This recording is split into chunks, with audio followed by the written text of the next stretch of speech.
If you want me to move someone, I'm moving for you. There, Jalle Stoor. And so this is going to be a really exciting group. A lot of young players. I think they're going to go for some good shots today. Try and follow up that incredible round that they shot yesterday. But how do players do that, Nate? Well, it's always a difficult thing to pull off another great round after you've just shot a great round. But these guys have proven over these last 2-3 seasons, really, that back-to-back great rounds is not too much. We're going to be quiet here and just let this first group happen, let you enjoy that moment. The players just shaking hands. But really, we see these 4 players, but we have a whole tournament worth of people that are going for that lead. Green is clear.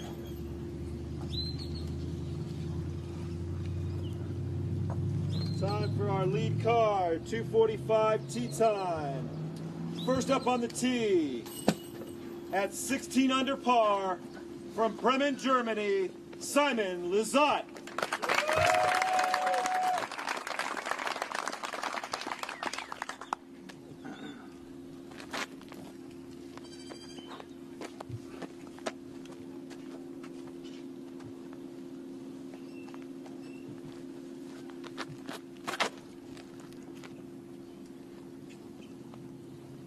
And here we see Simon showing off his distance.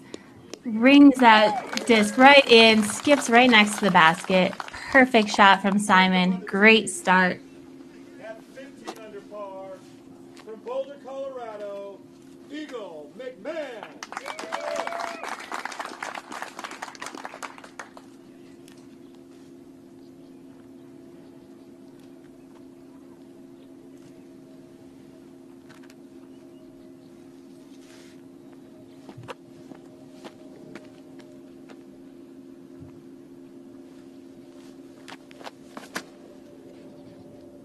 Eagle really taking his time there to dial in that shot, picking his point in the sky to aim for. Looks like he ended up a little long, past the basket, up on the hill, and he's going to have a tough position for putting right in the olive tree. Helsinki, Finland, Jalle Stoor.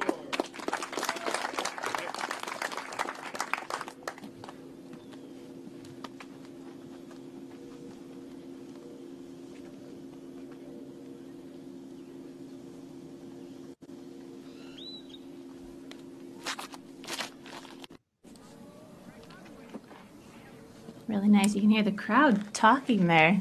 They're trying to get that shot to circle the basket right there. And he gets CTP right ahead of Simon. Park job. Crowd loves it. And now at 12 under par, from Fort Mill, South Carolina, Ricky Wysocki.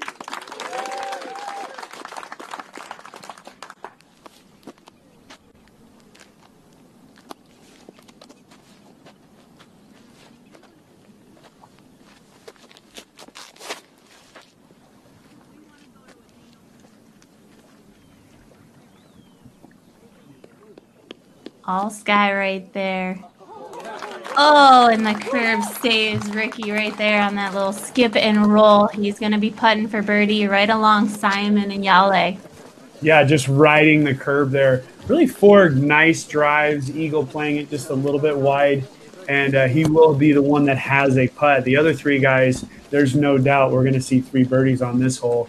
But really, as we came onto the air, if you've been following your UDisc Live, as we pull up the chase card playing hole 1 here, if you've been following UDisc Live, you've really seen a few players just skyrocket up that leaderboard. And just see on the first tee there from the chase card, that was Sias Elmore, and we have Steve BRINSTER here.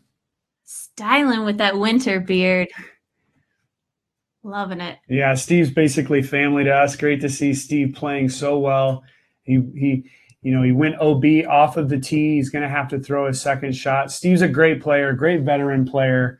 Always love to see Stevie B up in the top up there. He's just such a great professional and such a hard worker, and making a really great second shot, and he'll take a bogey there. This must have been Sias's drive. He converts the birdie. And while we're still on hole 1, I just want to take a moment and ask you once again, what did you throw on this hole? How did you ace this hole? What happened? Well, I don't know how I did it, but it was a Z-force. It was about a 30-mile-an-hour crosswind. The wind just fed it right into the basket. It was a great moment for me.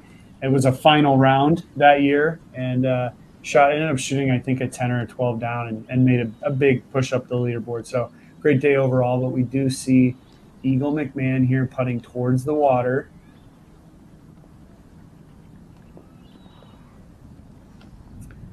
Decent run. Of course, that's something that, you know, we would kind of sort of expect here. We do have a little bit more breeze today. The breeze off the tee was a little bit over their right shoulder, so it'd be a little bit of a headwind at this direction that Ricky's putting at. But really at this length, this isn't too much of a problem for Ricky.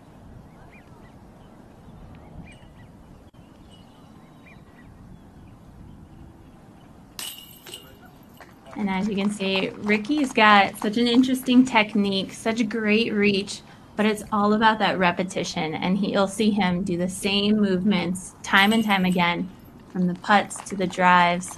There you go. Simon throws in his birdie as well. Yeah, Simon starting off where he left yesterday and taking a one-stroke advantage over Eagle on this hole. But really, we have a lot of people on the scoreboard now, and we will see after Jalle taps in his birdie, that top 10 score. We have some new names on there, guys that are already finished, which is pretty incredible. And we will see that right here. And now you can see that Joel Freeman has jumped all the way up to, he was tied with Simon as he teed off. So just awesome stuff. Exactly. So he shot an 11 down. That's right up there in one of the most hot scores. You see another player in those movement arrows, Adam Hames, coming up 105 places. Yeah, pretty incredible. We'll see what that ends up being at the end of it all. But Martin Hendel there out of Canada, moving up 60 places. He's got 2 holes left at a 9 under par. So we should head over to the second hole now, which is our first par 4, one of only 2 par 4s on the course. And we'll take a look here at this one.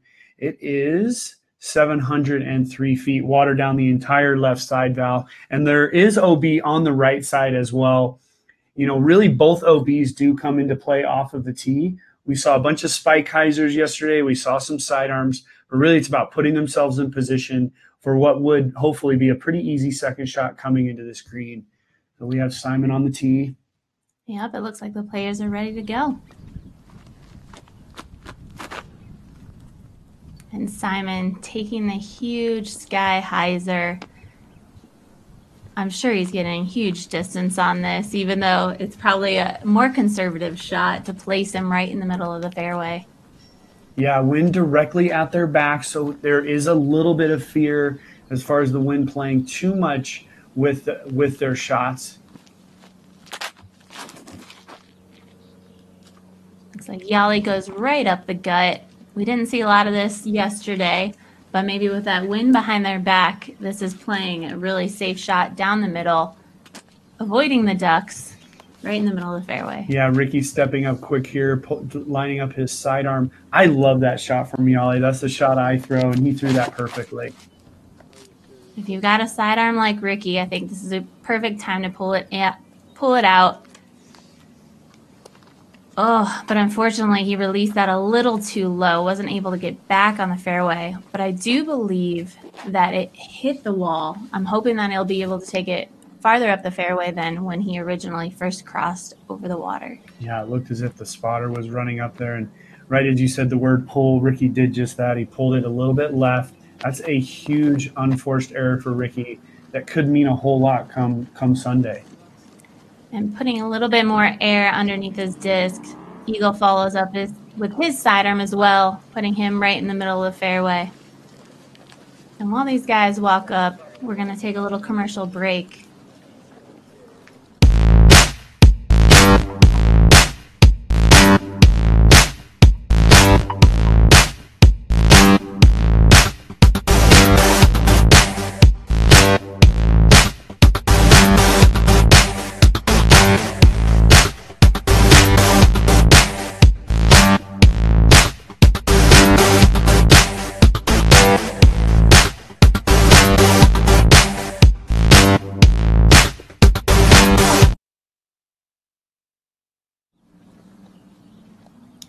We're heading over to the third hole.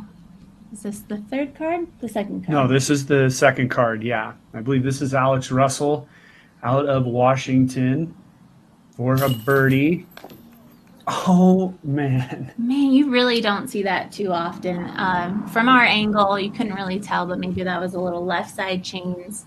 He didn't exactly hit the heart of that basket where most of the chains are. So, oh, that's an unfortunate spit out right there. Hit a lot of chains, just didn't stick.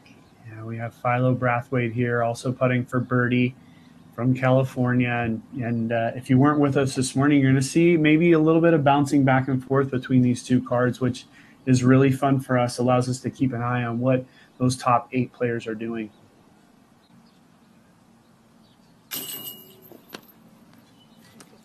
And yet again, the basket rejects that one. A little bit high left. It wasn't a great putt, but he would have hoped it would have stayed in. When it rains, it pours. It's so weird how that happens. After you see a player spit out, sometimes the basket does right back at you. Looks like we are back with the leader card. And it'll be Jalle Stoor is the first to tee. Looks like he's put himself in a great position in the middle of the fairway. Great footing. Yeah, Jalle, one of the Finnish players here with us, and one of those European players getting out of that cold north and proving that he's ready to play. Being in this lead card after the first round is a big deal for Jalle. I know how much it means to the Finns as his disc is in the air, coming just inside that palm tree, which they're using as a guide, and putting it just inside the circle for a birdie putt. Yeah, and I know I've seen Jalle at many US DGCs. He comes out to the big events, and I think it's really paying off for him to compete against these guys in all different levels of competition. Also from Europe, Bremen, Germany, Simon Lizotte, but he spends so much time in the U.S. That we don't really call him from Germany, leaving it a little bit short there for somebody who's birdied like 90-something% of the hole so far. That's not exactly what he wanted. Yeah, we saw him land. We could see that palm tree in the distance. That's where Simon's disc landed. We're hoping Eagle can throw a nice shot. It looks like he's lining it up to go around that palm tree. Let's take a look and see how he does.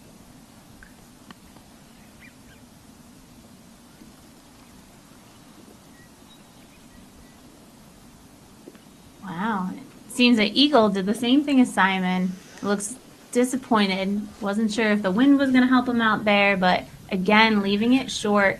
That palm tree, how far out of the basket would you say that is? Yeah, the palm tree is just outside of circle 1. It's probably about 38 feet. It's a good putt if you make it, but both Simon and Eagle leaving it short. I'm not sure if the wind is affecting it in some way. Maybe they're a little worried about going long, but basically they seem to be affected by that in almost the exact same way. So looking back from the basket here, Ricky Wysocki lining up what is his third shot after hitting the wall and staying out of bounds. Wow, it hangs on. He had a great angle on that, how the disc landed nice and flat. He was able to catch enough grass to keep him in bounds. That's a tough shot. He was in a tough place. He really had to make sure that he pushed his disc enough distance right there, but he made it happen. Yeah, we definitely saw Ricky, because he was so far over, he had a completely different angle than the other players. So he actually had to take a mid-range disc, maybe a rock 3 or something like that, and really throw it almost straight at the basket. And you saw the way it landed, almost flat with kind of a lot of spin there. It just had so much spin, it took him just a little bit left. And we see our players walking up to this basket. Again, this is one of 2 par 4s on this Fountain Hills course. The players are going to see quite a few more of these par 4s tomorrow as we head over to Vista del Camino.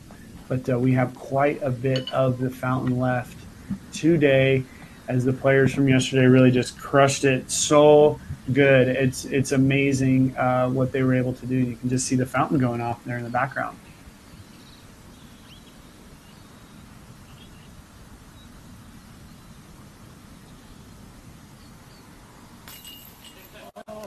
Wow, that was an incredible birdie on this hole where, I mean, you can't count him out. He's at the circle's edge. Simon Lizotte is not letting up regardless. Yeah, and keeping the percentage alive. Circle 2 in regulation, he was 100%, but he was also 60% from Circle 2, but that just is an incredible percentage from that distance.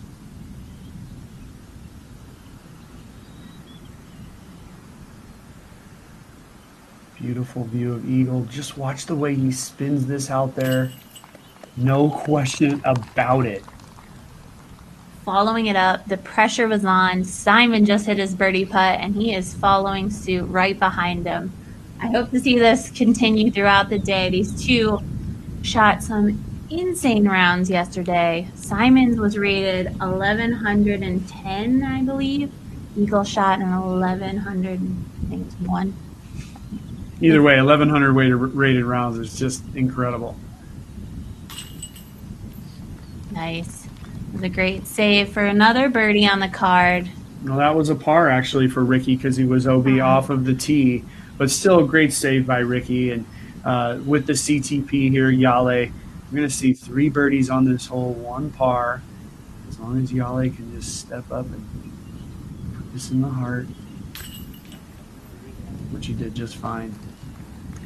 And I'm glad you're here, Nate, keeping track, keeping me in line. There's a lot of scores running through my head, and here's the leader card, the leader's scoreboard here. Yep, I got a lot of words in my mouth. They can't come out. It's our top 10 leaderboard, and the one thing I want everybody to look there is Scotty Withers tied for 4th. He's 7 down through 8 holes. He did start 7 for 7 and parred the 8th hole. So let's keep an eye for Scotty, and we can head over to hole 3. Hole 3 being really our first hole away from the water now, and it's a par 3, 294 feet, OB on the right, OB on the left. The OB really comes in right around the pin, and it's actually right at the circle's edge of Circle 1. We saw Zoe Endike go out of bounds just over the line this morning. So we will see how the guys fare on hole 3 as the hole is clear. They're just kind of getting their scorecards figured out and whatnot. But, yeah, I mean, what an incredible putt by Simon Lizotte, just continuing to keep the hammer down. Yep, he ain't afraid.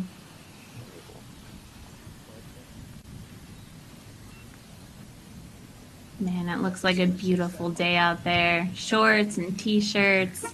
Me and I are actually coming to you from Bend, Oregon. 2 feet of snow. I'm sure there's a bunch of you guys out there that are snow deep too and wishing you were here, but I'm glad we're able to bring you the live coverage. So let's all just pretend like we're right in the crowd with them. Absolutely. Simon Lizotte teeing off from the temporary tee pad, using those banners as a marker. Just play down them and slide it just to the left. He's going to be close to the OB, but I think he's in bounds. That is where that OB creeps in on that left side.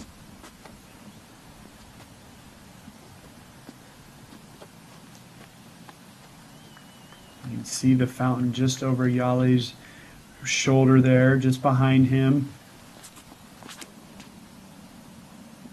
What an incredible snap. You can hear that audible snap. And that is also close. We see somebody just behind the tee from our other camera angle said he was in bounds, so he is safe.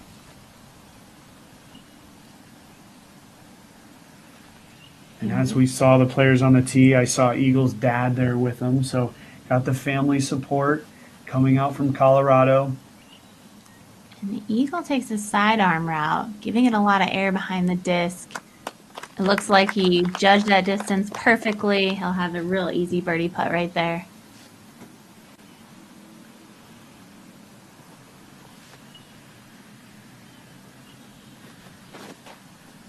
Ricky following it up with a sidearm as well. I think we're going to see these guys have similar games in that regard. Ricky's just the same, right up next to the basket. I'd consider that a park job. Yeah, CTP for Ricky there. A little bit of a golf clap. Seems like the crowd liked it. And, we'll have 4 birdie putts. I think all of them are inside Circle 1. Let's definitely see, as we will do all day, let's see what the chase card has done on hole 3. We saw a little bit of the live, so we saw where some of their shots turned out. But this is Sias Elmore out of California. He was the top of the leader card. We just saw his name all day long yesterday. He had an earlier round than most people, but his name stayed at the top, and clearly it was a great round for the whole field as he's sitting in the chase card right today. Yeah, I played a lot of disc golf with Sias over the years. We played the team tournament down in San Diego, and me and him had battled back and forth. Really great guy, really sort of an underrated game. We don't see him a lot, but his games really come together. He's been playing a lot in California and really battling in a lot of the tournaments out there. So good to see Sias's name on the board. Yeah, exactly. We're learning a lot of new names this weekend, and it's great to see. I mean, I think a course like this lays out great for all sorts of players, keeps the field really competitive, and the scores really close. So here we got Jalle Stoor, farthest from the basket, going for his first birdie run here.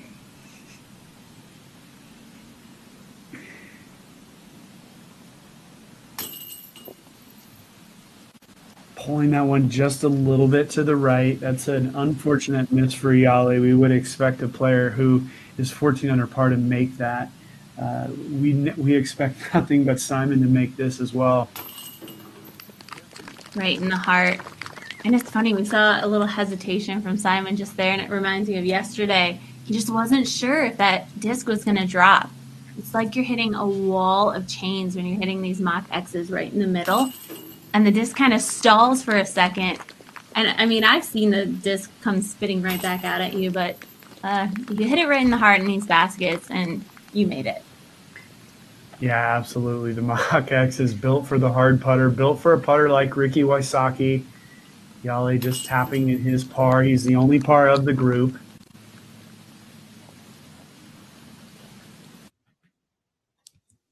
And here we go. We're back to see the top 10 scores right now. Simon is definitely still holding on with a 2-stroke lead over Eagle McMahon. Sias, we just saw him playing out on hole 3. He's hanging in there, tied for 3rd with Joel Freeman, who we are going to head over to a hole preview right now of this next hole. And here we are on hole 4, 463 feet downhill. This is a hole that these guys are going to be trying to birdie, even those 463 feet, very gettable. OB all down the right, not really an issue for these players, but that tree that we see right there in the middle is definitely the bunker, the thing that they're going to try to avoid. Either come just in short of it or just play up to the left of it. So hole 4 is, while the number is big as far as distance, is still a very gettable hole for all of these players. Exactly. It's a downhill hole. They're just hoping they're hitting that line perfectly and skipping right in toward the basket. Yeah, this is a really fun hole to see these kind of players play. They have the distance. And now we know the spectators, the field is growing out there. People are watching. Pressure's on. Simon loves showing off. So let's see what he can do on this one. Yeah, Simon making sure we're good to go. Simon, don't worry about us. We want to make sure you're good to go. Keep birdieing those holes. Keep putting the pedal to the metal and keep entertaining us all.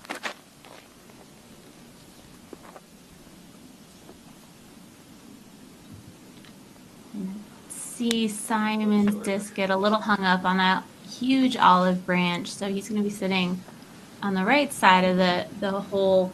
Might have a look at it, might be down at the bottom of that hill. You know, we saw Simon do that exact same thing yesterday, making that putt from over there. So he's going to feel familiar with it, but it still is one of those tricky putts with all the branches there. But, you know, Simon at this point has made anything and everything that he's had a look at. Eagle following it up with a huge sky hyzer. It's a great angle coming in. It looks like he left it a little short there. He's going to be pretty close to that landscaping area, I think just outside of where Simon's landed. Yeah, it was really tough for us to see. It all depends on the roll. When the disc come in at that angle on that hill, they can get a forward roll. And he might have gotten more than we could see. Here's Ricky, not happy with it, immediately out of his hand. And it looks like it lands a little to the left. And he doesn't see this, but it just got to roll all the way down to the bottom of the hill. CTP. That was a very, very fortunate roll for him. Yeah, I don't know how the disc gods do, but that's exactly what we're talking about. All depends on the roll. And here's Jalle. Taking the same route. He's hoping for the roll. We'll have to check it out once we get up there, but I think the way those shots are coming in and rolling to the basket, I think that's the play. All right, well, we got a huge staff of people that have volunteered their time to make this live coverage happen for you. So let's go take a look and see all the people behind the scenes.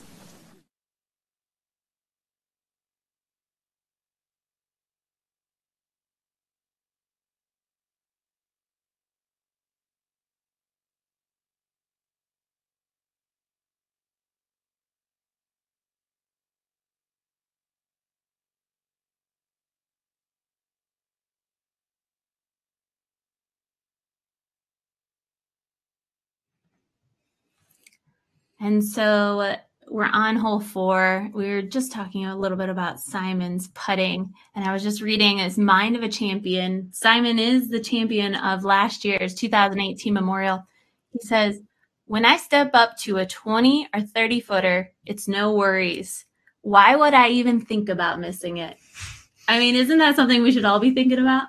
Absolutely. Have no doubt. It's a lot easier said than done, but Simon is clearly making it easier done than said. He's made it look so simple out there. His putting stroke is just so smooth. And when Simon Lizotte gets the confidence like this behind him, it can be tough for a lot of players to keep up. Even some of the greatest players in the world playing at their best ability. So we'll see if Simon can keep that up.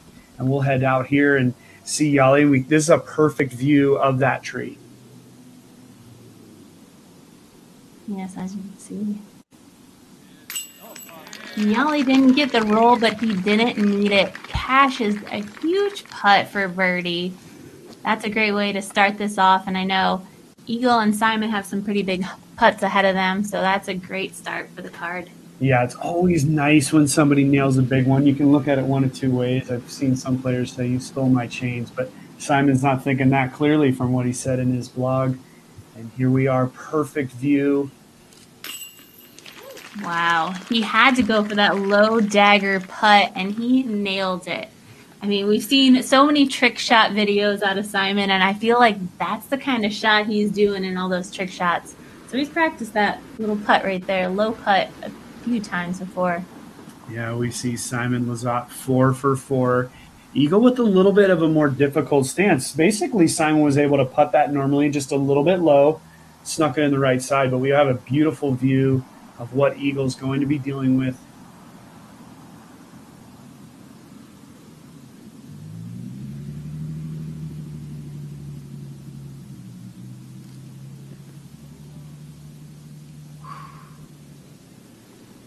And that is out of bounds behind the basket. From that viewpoint, you couldn't really tell how far away Eagle was, but I'd say he's definitely outside of the circle. He had to put a lot of air behind that, and unfortunately it carried a little too far past. Yeah, Eagle's giving us something to talk about. Ricky taking advantage of that big roll, making that birdie putt, keeping his streaks alive here with all of his birdies. But boy, what a big misstep by Eagle right after Simon makes that putt. We're looking at definitely a two-stroke swing here now. He just got a little bit too much air under it. And I'm not sure if the stance did that for him, but huge unforced error in a position where at some point that could really affect the outcome of this tournament.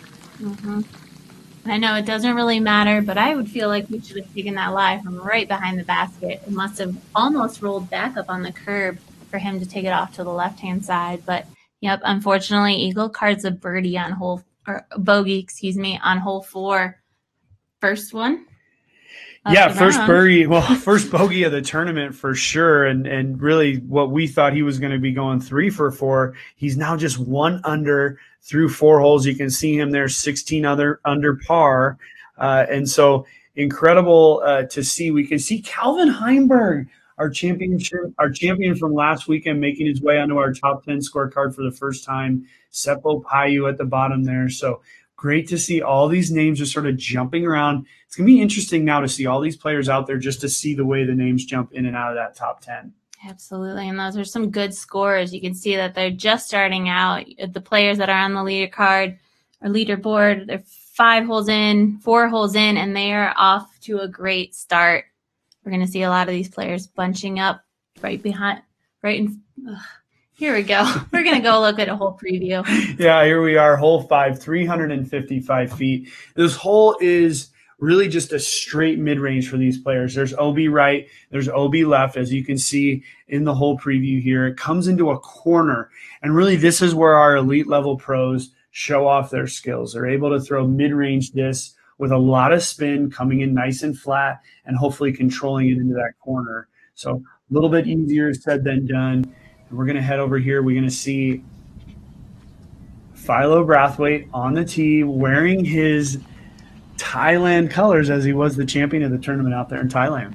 Yep, exactly. And yeah, a lot of these players, they're playing tournaments really early in the season. And if you're going to go any place for warmth, you're going to go to Thailand to play disc golf. We went there for a honeymoon. We were there for 2 weeks. Did not bring a disc with us. But I hear the disc golf is great over in Thailand. The competition is getting pretty fierce. But we'll have to make our way back there and try out some of these courses. Yeah, absolutely. There's been a tournament there for the last 3 years or so, and really having Philo take down the win there is awesome for Philo. Gave him a little bit of boost, and he's played well in these last few tournaments since then. And we have Simon Lizotte here on the tee at hole 5.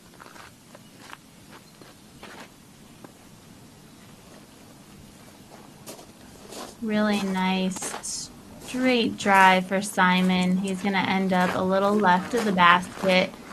Looks like he might be outside the circle. He's on the circle's edge. You wish he had a little more distance behind that. Yeah, he did, but we'll see if he might just be trying to pad his putting stats. I don't know. We'll see. But here's Ricky Wysocki also taking that mid-range on a little bit of a flex line. And I think he just snuck out of bounds. I think he did. He caught the top of the curb there, flipped over onto the road. He's right there for his putt. He's a solid putter. He's going to be able to save his par. Yeah, definitely. And I think the one difference for him there was that he put a little bit of a flip turn on it, giving that disc a little bit more flight in the air, going a little bit too long. I like a little flip up here where you're just going hyzer to flat. Yeah, that's a good play. And when it doesn't seem like the wind's blowing much, so I don't think it affected that. But it's really just such a straight shot. I mean, it forces you to hit that line, dial in the distance. We're going to see how Eagle McMahon handles it.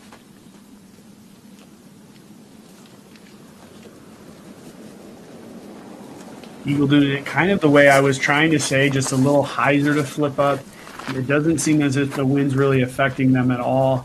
Let's take a look at how the chase card played this hole. But again, an unforced error by Ricky, just putting a little bit too much flip and throwing it out of bounds there. He did. And on a hole like this, it's a shorter hole for the guys. You want to throw a disc that you can throw at max speed, don't you think? Yeah, and that's really where I feel that kind of just hyzer to straight is a perfect thing there. We saw Alex Russell throwing a sidearm on this hole, putting it just up by the basket. Here's Philo for his birdie just outside circle 1, making it look easy. Philo's a great solid putter. There we go, right in the heart. Like that sidearm paid off right there. Yeah, it absolutely did. And we will see now the guys just coming up to the green, seeing where they land. It looks as if Simon's going to be up first. He left his disc just short. He's just at the edge of circle 1, just outside circle 1. He has made 3 incredible putts already in this round.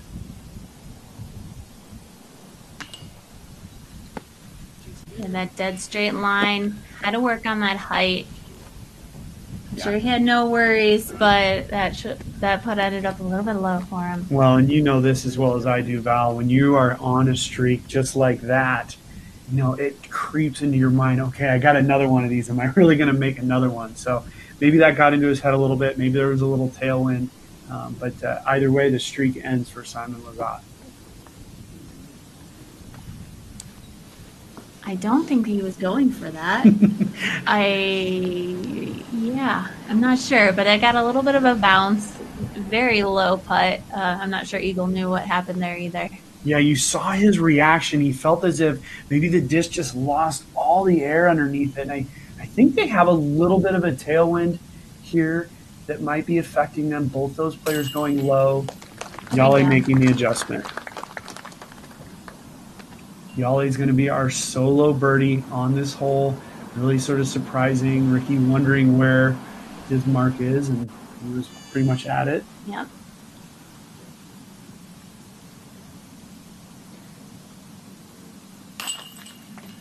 There we go. Ricky's disappointed that he had to take an OB stroke, but he saved his par right there. I can throw this disc around the world in one shot. Never play disc golf too far into the jungle. There may be cheetahs. Someone on your card can't recall if they threw a 6 or a 7. It was probably an 8. See? Stay getting birdies, my friends.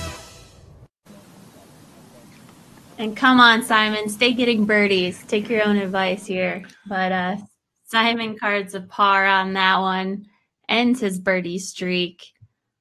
He's still off and running, so he's still in the lead, up by 3. Now over Sias Elmore, who's now in second place.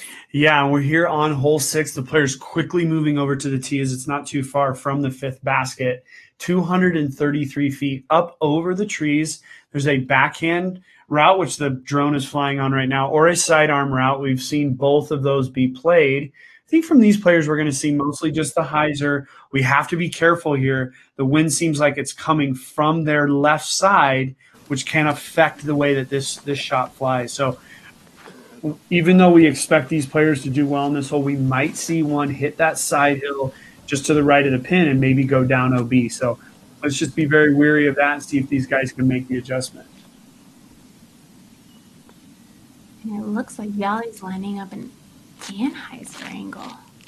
Nope, Heiser. It was These just guys the way are he just was tricking you today. I know, it was like he was holding it. Yeah, he tricked me. But he parked it. Well, it's almost the way that Jalle kind of lines up. He kind of is a little bit closed, looking a little bit more to the left side. So perfect shot, park job. Here's Simon Lizotte. And Simon throws a nice spike hyzer. Hits, rolls, little action, but he's still on the green. He got the golf clap, and he can't actually see that disc stop, so he's waiting to hear the crowd clap to see how it turned out. Ricky releases, and it looks like it's a little flatter. Wow, but he dialed in that distance right there. That was, it nearly hit the pole. Yeah, that was an absolute perfect shot, just landing just to the right of the pin, parking it.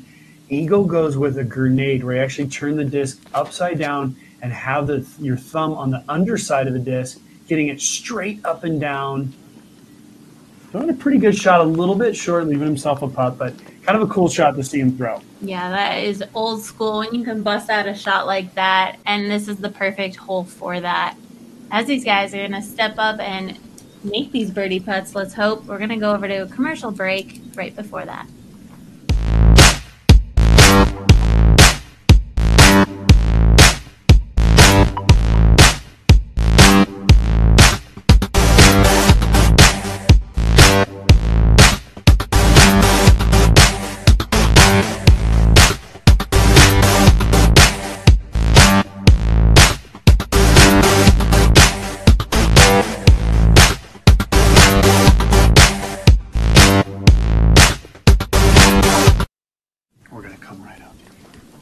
And we're coming right back. Thank you to Upper Park Bags for sponsoring the Disc Golf Pro Tour.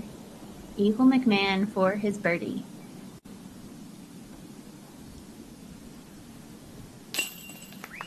And right in the heart. keeps those birdies rolling. Yeah, and that was a big putt for Eagle. He missed 2 putts. He actually putted the one on hole 4 out of bounds. So that was a little bit of an added distance for him, but I think it actually worked in his favor, getting that good feeling back. And we have Simon Lizotte getting back on that birdie train. No bogeys in this tournament just yet. And I don't expect to see any. If we do, it might be a mistake or a little bit of unluckiness for him, but keeps the birdie train going. We're going to see a star frame from these players on this hole. And as it stands right now, Jalle is sitting at 5 down.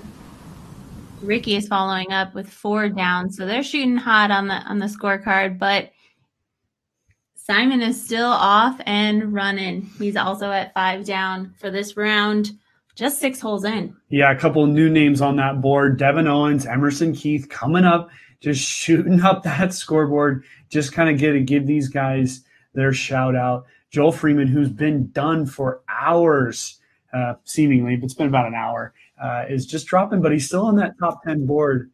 We will take up a look on hole 7 here. Probably, I think, the shortest hole on the entire course, which it is 210 feet, a birdie hole for these players, but just scary going over the little inlet. We're starting here on the 3 holes that follow the peninsula. Val called them the Peninsula Trio. And so we're going to go with that for now. And but yeah, 210 feet, OB on the left. These players are going to use the olive tree there on the right to just try to swing just inside. And we're up on the green here. Steve Brinster with the beard. I know. I like it. Good for Steve. He's living in the Northeast out of Warwick, New York. He's got to keep warm somehow. I know Steve loves coming to this tournament to start off his season.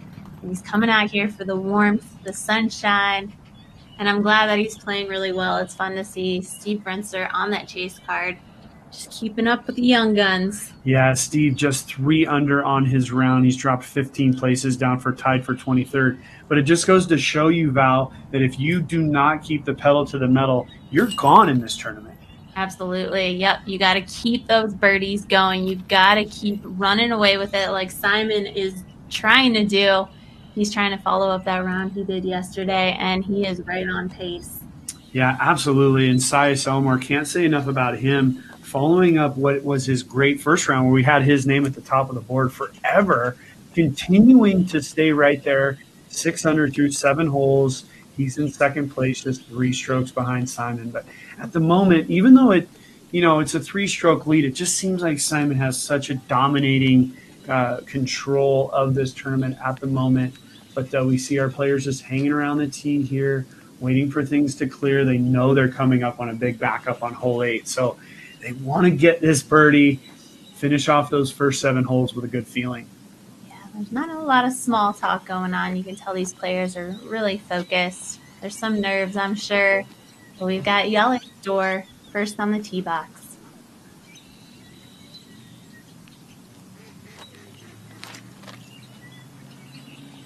Got nice height under this disc. All these guys are going to be throwing putters, and Jalle parks the hole. That's exactly where you want to be, on the right side of the basket. So he's about 15 feet away. Yeah, and just using that olive tree as his guide, coming in and Simon pulled it a little bit right. I believe he hit the olive tree, but stayed inbound, spotter giving him the green flag. Yeah, I wasn't sure if that was a whip of the flag coming up so quick or if he hit the tree. And it is dangerous because Ricky taking the really aggressive line here, and he's going to pay for it. Yeah, that skipped a little too far past the basket. I mean, he had a lot of power behind that. He knew right when he released it that it was miscued. Yeah, and we could see it right as we released it as well. I mean, we just knew that was going to be way too far left. Nowhere near that olive tree. They just even used that olive branch as their guide, as Eagle's done here with a little whip of the wrist. Perfect shot for Eagle. You can't really tell from the tee pad where these discs are landing, so these guys are a little nervous on if it's going to land inbounds or not. It's just all about that feel as soon as they release the shot. So it's nice to see 2 park jobs on this hole. Ricky again taking another OB. And Yeah, we'll see. We'll see if Simon can get that putter back on track. It's another big putt he's got ahead of him. Yeah, it'll be interesting to see how Simon plays this. Of course, we didn't actually see where his disc landed, and neither did anybody at home. But once we see where he is, I can just see him there in the distance, and he's kind of right in the just on the left side of our frame, immediately laying up. I mean, there was really nothing he could do at that point. No, and it looks like he probably hit the good side of the tree, the right side. Otherwise, you hit that left side of the tree, and you're risking going into the water. So, yep, Simon was way outside, took the layup. That's all you can do. And it's our job to recognize, and I hope that Simon's not thinking about this, but that was a big tree hit for him. Had it kicked the other way, there's a bogey, maybe some things start creeping into his mind, especially with this backup. But fortunate there, he's just going to walk away with a par. No big deal on this hole, and he can move on with the rest of his round. Beautiful look at Ricky, looking at all those peninsulas, saving his par. He's hoping he can get his disc back. I see him looking back at the water there. Jalle Stoor wipes off his disc, lines up his birdie look at this hole. Yeah, fortunate for these players that we are really about the middle of the hour, so the fountain's no big deal here. They're going to be able to play all three of these holes without the fountain, without any extra breeze from it. These are just happens for these guys. So 2 pars, 2 pars and 2 birdies on this one, Val. Yep, it's the shortest hole on the course. That's what should happen. Lots of water, so of course you can have some errors of 2, but good to see a couple more birdies up on that scorecard. Yeah, short but sweet. And I do know that the players are heading into a backup here on hole 8. So I'd love to just take a minute here and sort of talk about what we've seen so far, maybe look at the board and just sort of, kind of talk about what we've gotten going on. But, for me, this is sort of things that I expected and things that I didn't expect. I expected Simon Lizotte to continue to play well. I didn't really expect Sias Elmore and Alex Russell and Scotty Withers and these types of names to stay up there. I'm really excited to see that they are. Yeah, absolutely. They're on the chase card. There's a little less pressure on these guys, but they know that they got to keep these good rounds going. And it's really great to see new names creeping up there. It's going to set them in good position going into the 3rd and 4th round, which it's on a different course. So that's going to completely change it up. So I'm thinking if you're feeling Fountain Hills, you just got to kill it. Yeah. Yeah. This is the time right now. This is the time for Sias and Alex and players of that caliber. And I'm not saying that they're not any less than any of these other players, but we just haven't seen their names that often, and I never did this as a player, but if you were to get your UDisc app out and go and take a look at all the names, it's just incredible to see what 1 or 2 strokes would do for you. Tied for 2nd is 18, tied for 6th is 16, tied for 11th is 15, tied for 14th, just 4 strokes behind 2nd place, is all the way down at 13th place. So we can see how important maybe a tree hit for Simon or an OB shot for Ricky Wysocki on hole 2 can really affect it. And we've seen Ricky have 3 OBs now, and that's potentially 3 strokes that could have changed really his position majorly. Yeah, exactly. And looks like we got some chase card action. So we're going to take a look and see how they played these last couple of holes.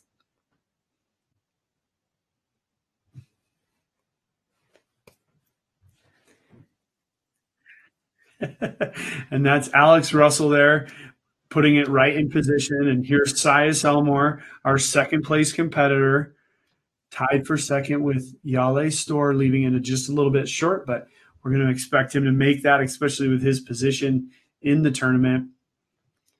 Yeah, this is really fun to see. I mean, a lot of times you see this live coverage and it's only covering one card. But when you're playing a tournament like this and the scores are bunched so closely, it's so fun to look at the chase card, see what they're doing, what birdies they're hitting, what huge putts they're cashing to get them these scores that they are. So we know they're creeping up on the leader card, and it's great to watch the action basically live as well. Yeah, absolutely. We've seen some live looks at them. We're getting to see them play these holes. And we saw Alex Russell just park that hole. Like, he took the really aggressive line, but it paid off for him. Sias putting in there. Here's our boy Steve Brinster he has probably played this tournament 20 times. And I'm not, Brinster's still a young guy, but he started young and he's still out there competing, playing at a high level. He's not playing as well as he would like right now. There's still a lot to go. And he's a good player out at Vista as well. So he could continue to come back up. I do want to give a big shout out to Johnny McRae. We watched Johnny play all day yesterday, and he just didn't play as well as he would have liked. He shot a 10 under par. He's up to 15 under par, and he's in tied for 11th place. So now we're seeing live second card action. That was Steve Brinster. Nice, we got. The crowd loved it. Looked like a great shot to me. Philo Brathwaite.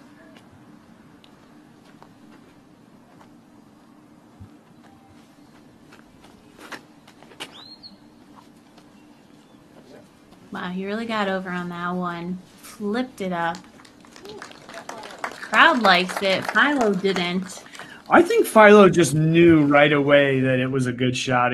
I mean, again, with the conditions the way they are, I think he didn't look like he liked it though. So, but the crowd certainly did. So, no worries for him. But yeah, we're just we're in this break here, and I think it's always tough when you do have this break. But the players know that when they get to hole 8, there's going to be a backup. Yeah, you'll see people sprawled out on the grass. The spectators talking with the players. Yeah, I just remember, if I knew that your scores weren't popping up on UDisc as I'm following along with the live scoring, I knew what holes you'd be on, where you'd be stuck. And yeah, this is inevitable. We had a few short birdie holes right before this, and now we're stacking up to a few really difficult peninsula holes. And that's just what you get. When a course lays out that way, you're going to expect backups like that to happen. Yeah, and especially with the holes stacking on top of each other, hole 8 throws over 9's tee pad. And, you have players like Eagle and Simon. They can throw over those tee pads. So they kind of wait to let it clear, let things calm down. These players can throw so big and so far now that they got to really make sure that almost the green is cleared on hole 8 here, even though it's a par 4. So and a big shout out to Adam Hames, who did shoot a 12 under par. He's been finished for a while, moving up 95 places. We called him out at 106 places when we first came on the air, but he's still holding in there strong. And that's the low round of the day, 12 under. So something for our leaders to look at. Definitely. That was a beautiful shot there by Alex Russell, putting it within 15 feet of the basket. So looking like another birdie for him. We just have our second place position player, Sias Elmore, lining up.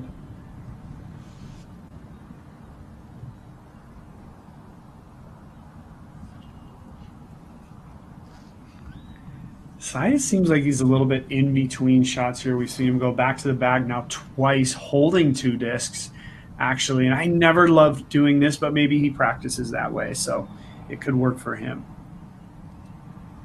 Oh, he did drop the disc, though. So maybe he doesn't practice that way, but either way. Let's see what Sias can do. Putting it on that side hill, giving himself a birdie opportunity. Very nice.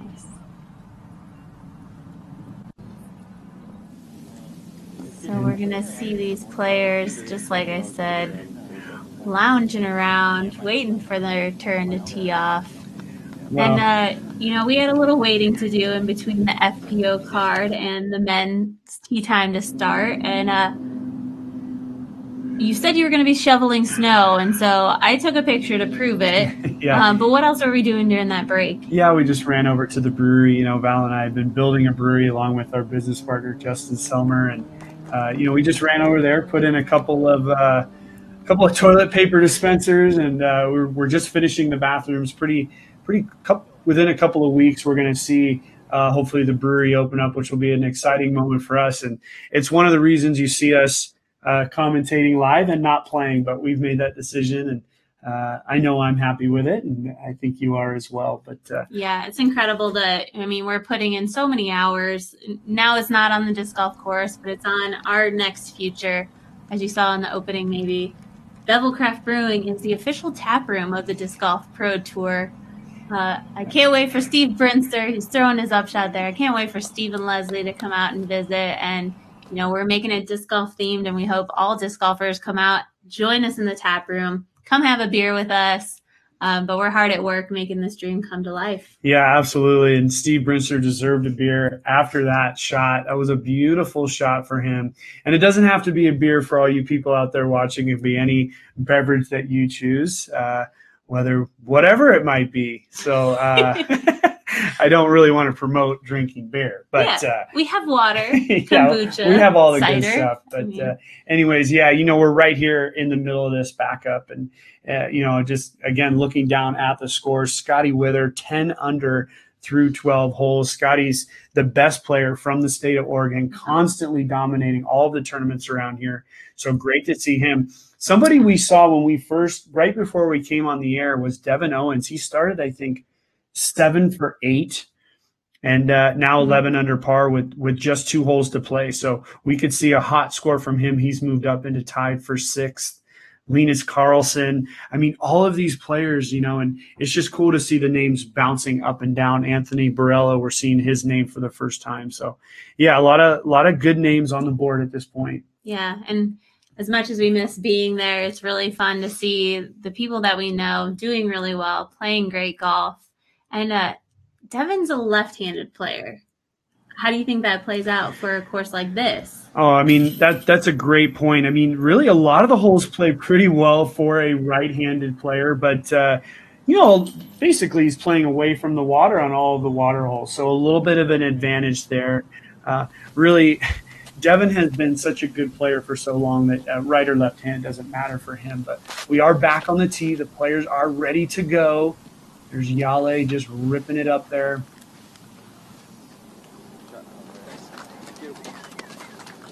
We weren't able to do a whole preview on this one, but Jalle, as we saw on our second camera from our angle, he landed right on the top of the hill. He's going to be in perfect position to throw a nice wide open upshot toward the basket. Here we go. We'll see Eagle McMahon. Yeah, this is our second par 4 at, what do we have there? 570 feet. And really, players like Simon and Eagle have to back off almost. I mean, for me, it was a nice full rip onto the top of the hill and a shot over the second peninsula. But, these guys, it's just a chip. They're trying to put it down at the bottom of the hill for a nice, easy upshot and get their birdie. Going huge over the trees, taking them even out of the equation. That was a great follow by the camera, and it looks like Eagle's going to be on the downslope of that hill. He's going to be even with the basket, is he? Sorry, Simon. Yeah, well, the Crush Boys, they've been doing so many similar things. You get them confused sometimes, but Ricky taking a nice high line on this. This should put him in really nice position as well. We'll hear for the crowd. A little bit of a roll, and this is not good for Ricky, as it has gone out of bounds, and that is unfortunate. That's Ricky's 4th OB penalty of the round, and he doesn't even know it. Wow. I'm going to throw it to a next-gen commercial while these guys walk up the fairway.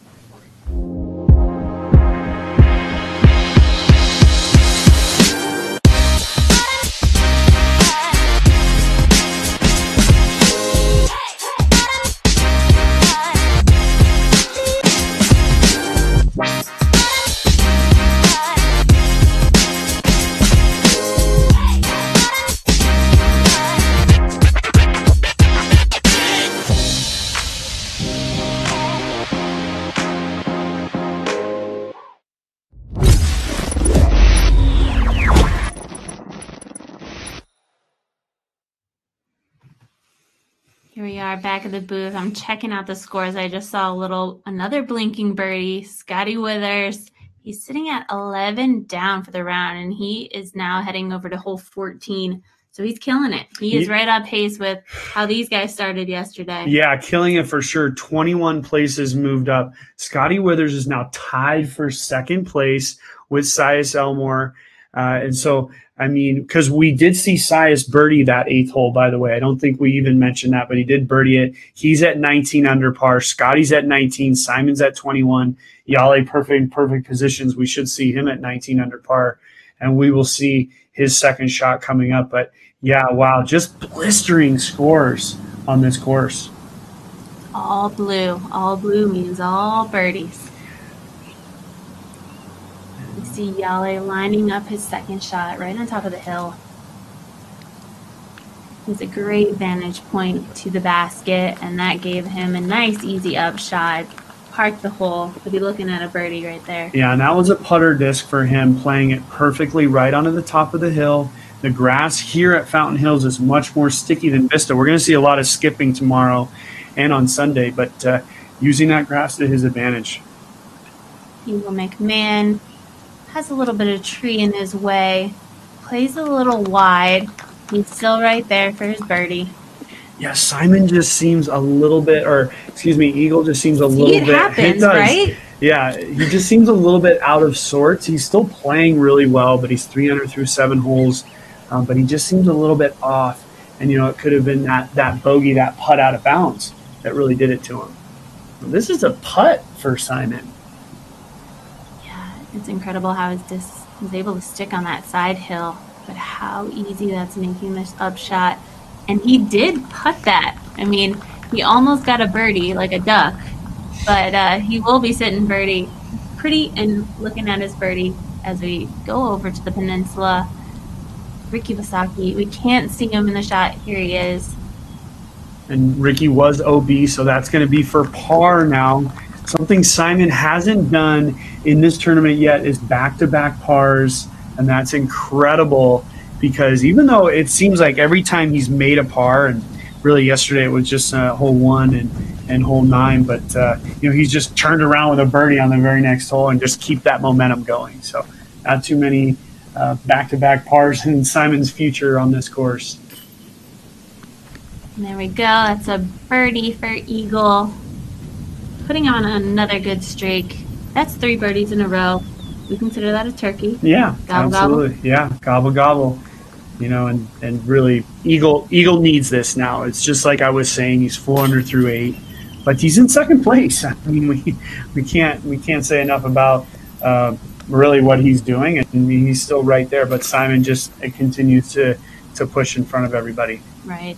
It's not looking like it's as easy as yesterday's round was for Eagle, but he is still maintaining that great play. He's right up in there, tied for second. Now you can see there's a whole bunch of players tied for second. We got 4 of them. 2 of them are on this card. 1 of them's leading the tournament. Yeah, one thing we really can't stress enough is that Simon has to continue what he's doing. There's players just right behind him that are ready to pounce. We talked a lot about this last year, if Simon could stay up there and stay in it. But, you know, we're just seeing Paul Oman's name sneaking up onto the bottom of the card, 9 under for the round, through 15 holes. So Paul Oman having a good round. I love seeing all of these different names. I love calling all the guys out and you know, all the, you know, people we've known for so long. But let's take a look at hole 9. Hole 9 being the 3rd of the Peninsula Trio. Val dubbed that earlier. It's 406 feet. If the players really wanted to go for this, they could. The basket is out on the longest peninsula of all 3 of the 3 that we've played. OB on behind it, left of it, short of it. The players are using those olive trees on the right as a guide. If they're going to go for it, they need to come just in front of them. But a safe play is to just throw up to those, pitch down to the basket, get your par, and move on to the back 9 where each one of these players can streak the entire thing. So what we have the chase card here playing the hole that Nate just described. And interestingly enough, that's Alex Smith. He did hit the gunite on the other side, so he will take it from there. It looked as if he laid up to that point because that's really not a point where he would have been OB. So he had a strategy to play it for par, and made a misstep there. So, Yeah. You know, not great for him on that one. No, and it's so touchy to see that spot that he was at. He's throwing to a peninsula. So there's water all in front of the basket. There's water behind the basket. And so having that touch and that feel behind that upshot was really important. And he just fluffed it. You know, it's that in-between shot. And unfortunately, he wasn't able to get enough power behind that. And it's tricky on these peninsula holes. That's what you have to deal with.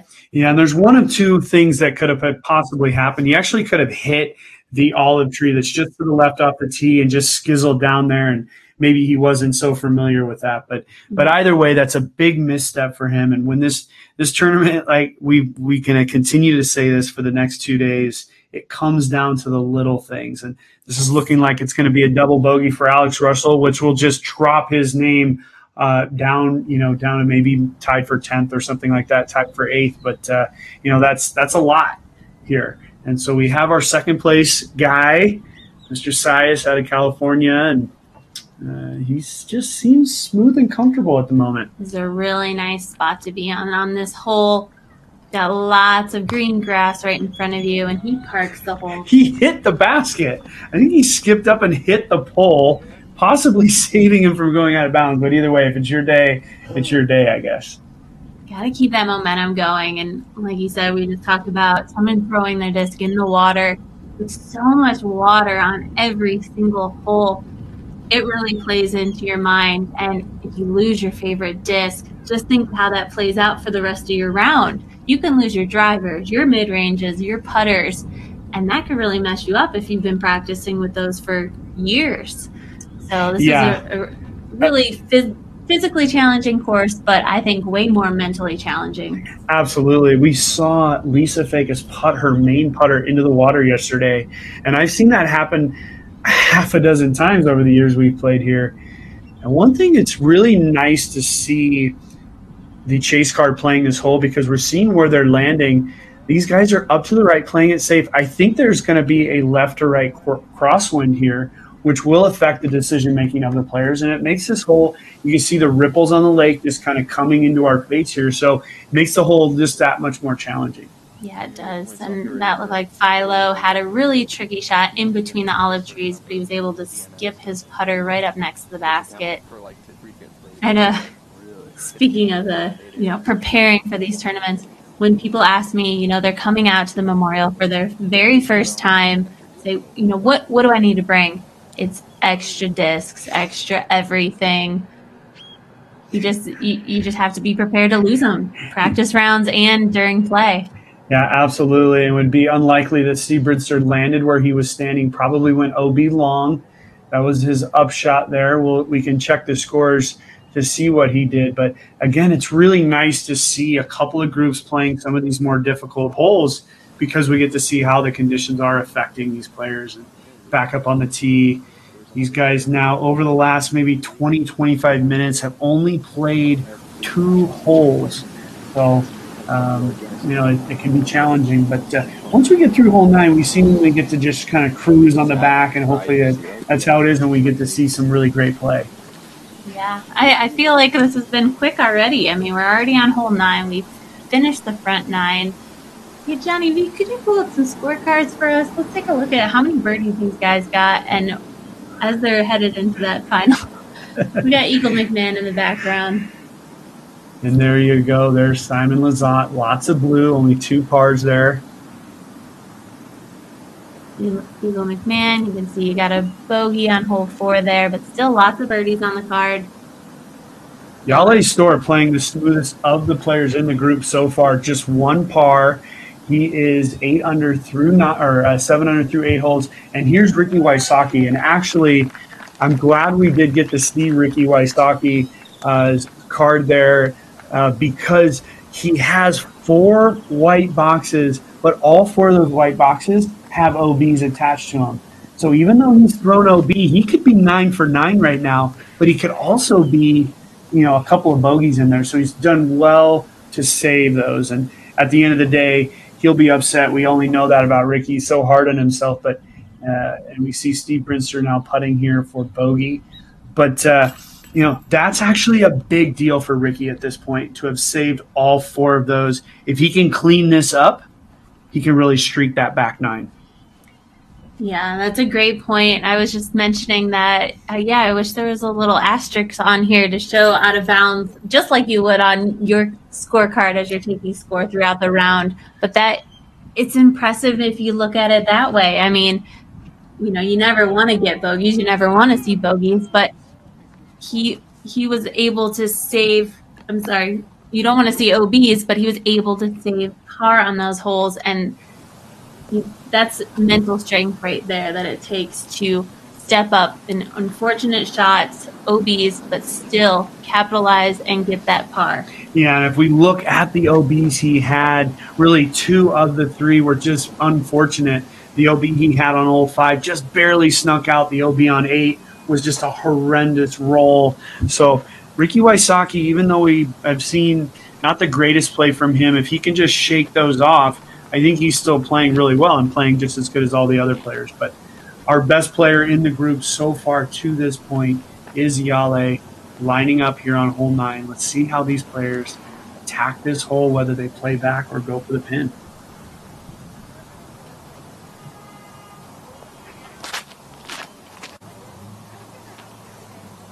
What a nice, smooth drive out of Jalle. There's a spotter. He's waving that green flag. He's going to be in that position where we saw Sias shooting his upshot from the very end of the peninsula, looking down it. So great position for Jalle. Yeah, Jalle coming out of Finland. The Finnish players are very good at game planning courses. These guys have taken disc golf to the next level in their local areas. So Jalle, no matter what Jalle does, we know he is prepared and he's probably practiced that shot. Simon going, or Eagle going for this thing. I keep messing those 2 names up, but it's because they're right at the top. And it's a red flag. Eagle reacting to it, not happy. That also happened to him yesterday, Val, but he made the putt for par. Wow, yeah, that's incredible. I mean, we're going to see Simon. He's going to be doing the same thing. He's going to go for this shot. He's got such incredible distance, but with the basket on this peninsula, I think it's just so impressive that these guys are going for it. But if you've got that accuracy along with that distance, thankfully he hangs up on the olive tree, lands him right in the middle of the peninsula. Risk reward, and Simon is a risk taker, and that was a huge reward he just got. Yeah, and one thing we always talk about with Simon is if he's able to put away that risk. And he's gotten lucky a couple times here in this round. Ricky not happy with the shot. Let's see how it turns out. And Green, he was immediately unhappy with it, but it stays in bounds. This is such a funny round. I mean, Ricky has released shots. He's missing where he actually wants to throw. Super disappointed, but then he's gotten the green flag or the great roll toward the basket, and then other shots, he's hitting the lines and going OB. So it's kind of an up and down round like we were just talking about.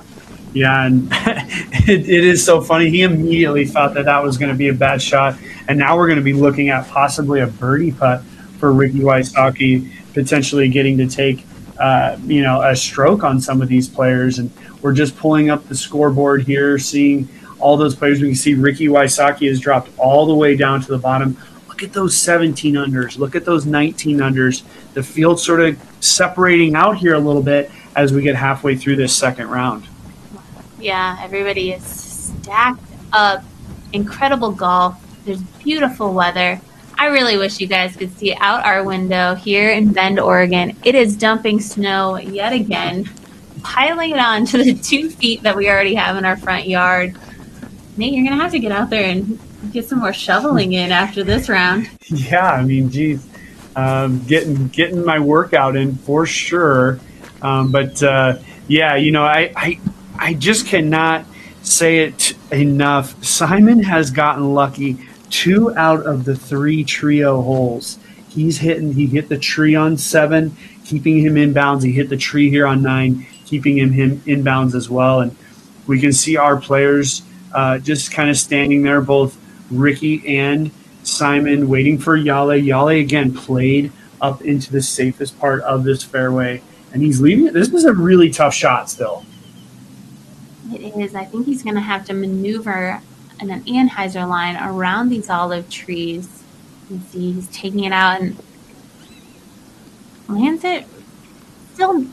He's still probably got a 15-footer, but that is a tricky shot. I mean, he's got to trust that his disc is going to hold that Anheuser line because he's got that water on the left side of the fairway to still contend with. Yeah, and that's the thing about playing that way is that, you really just have to make a great second shot. Simon Lizotte taking advantage of that tree hit, putting himself in the no worries zone, like we like to call it. But really, we're going to see a putt here from Jalle that's a big test. And we talked about this with Paul Macbeth yesterday, but this is a big test putt for Jalle, who's been playing the best of the group up to this point. And if he can make this, it's a big opportunity for him to continue that good play. But here's Ricky. Hopefully he can take advantage of his good luck here. Unfortunately not. And it is unfortunate that he wasn't able to. Here's Jalle looking like he's just at the edge of circle one. And a tester putt turned into a layup. He is not going to risk hitting the basket and going out of bounds. That proves how close this water is right behind the basket. I mean, it drops off at all angles. You can see Eagle right there. He's just behind the basket. Yeah. That was a really interesting play, but when you're not feeling it, you might as well lay up. It's not hard for me to be speechless. I am speechless with that. I was just saying that I thought that was a big testing putt for Jalle, and he decides just to lay it up, taking a bogey. It's that's an interesting play. I can't wait to think about that and talk a little bit more about that as this round goes forward. But we will see now with the scores as the players walk up to the 10th tee how Jalle is dropped now down into a tie for 5th, I believe. Wow. That is now with Paul Oman, who is still rocketing up the scoreboard. Paul Oman 11 under with only 1 hole to play. Scotty Withers is at 11 under with still 3 holes to play.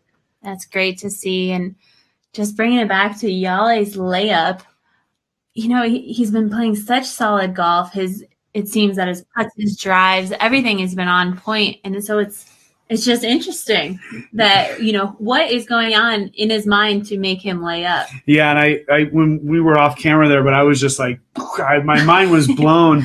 Jalle, and it's funny how this all works out, but I was saying that the Finnish players are really game planning type players. Mm-hmm. The players up in Finland have been watching these players from the U.S. for years on videos, and they only get to play so many months out of the year, but they really game plan. They think a lot about what they're going to do.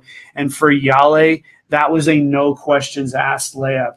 There wasn't even a, hey, check the wind. No. It was just step up and lay up. So, Exactly. he knows where he wants to be. We can trust him. He's a great player, but I'm a little bit surprised about that. Right. And as you mentioned, every stroke matters. And with one added stroke like that, a bogey like that dropped him down that scoreboard. So every stroke matters out here. And so it's interesting to see the plays that these players are taking. And yeah, we'll see him continue. Hopefully he gets back on that birdie train to recover from that. Yeah. And we're going to go up now. They've walked up the hill to hole 10. We're about to hit the back 9, 381 feet. Really a very tricky hole. The olive trees on the right side of your screen there as the drone turns are the ones that guard the basket. There's an olive tree right in front of the basket, making up for a lot of tricky putts.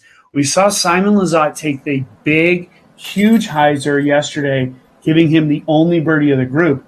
The thing is if they try to go up the middle, those trees really become a big factor. But Simon took those trees out of play and made a big putt. Yes, he did. And it'll be interesting to see the routes that these players are taking. We've seen this course and these trees grow over the years. And so the lines change each and every year that you come out and play these courses, regardless of how many times you've played it before. And so the lines change up. I love the shot that Simon's throwing. I wish I could throw it myself, but it really takes all those trees out of play, and he's trying to crash it in. And where the basket's sitting is in this bowl area. So right now we're away from the water. We do have the road OB, but these guys are just gunning for it. And if they're all going to take Simon's route, they have that opportunity to just crush it up next to the basket. Yeah, and to really lay out the back 9 for the people at home, we have holes 10 and 11, which are both tricky holes. The players still have birdie opportunities on them. We saw Simon streak the entire back 9 yesterday, so really no problems there. But once they get through 10 and 11, holes 12 all the way to 18 are birdie opportunities. They just need to go and go and go and make those birdies. So it's just really kind of crazy to see the way the scores all play out. And I've been in this position so many times where I feel like I'm playing good, and if you just don't finish good, you drop 10 places. We could see that real quick by any one of these players in our last two groups. Yep, and it's not really about the bogeys when you get into the back nine. It is about how many birdies you can rack up. And so we're hoping these players are feeling it. They're talking themselves into this, as they're waiting on this hole, talking themselves up so that they can finish strong. We've already seen 1 million birdies already, but the back nine, every hole is reachable by these guys. And as we saw yesterday, Eagle and Simon made it look so easy.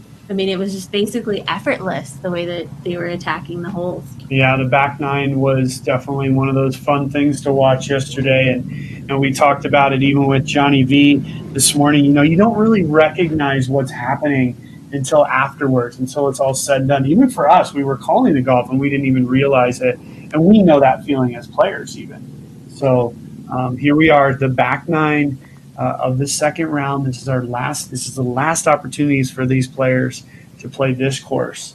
So we'll see what they can do. Eagle McMahon taking the huge hyzer. It's that exact shot we were talking about. Park job, landing himself right in that bowl. Great, great shot. Absolutely perfectly executed, swinging it just around that tree. Again, you said you wish you could do that. I wish I could do that. I was never able to do that. Simon going even bigger and wider, and let's see how it turns out. He wasn't able to get it above those olive trees or low and scoot up next to the basket. Hits the olive trees, lands outside the circle. Yeah, and you can see just how a few feet can affect the finish on this hole. Those trees are big, and they guard these holes. They guard this hole a lot.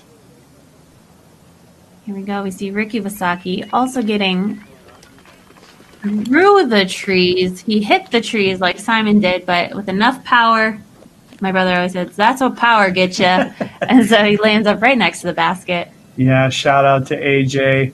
Power does get you that. I think Ricky just had luck on his side, or maybe payback from those couple of bad rolls from earlier. But that's a big thing for Ricky to have happen. And Jalle taking the inside route, giving himself potentially a longer look here. But, you know, going back to what happened to Simon way back on the fifth hole, missing that putt short, it really was a little bit of a chink in the armor, and we've seen just a little bit of spotty play from him over those last few holes. I mean, he's birdied still, but not on those same streaks. We're going to take a break while these guys are walking up to their shots and check out a commercial of one of our supporters.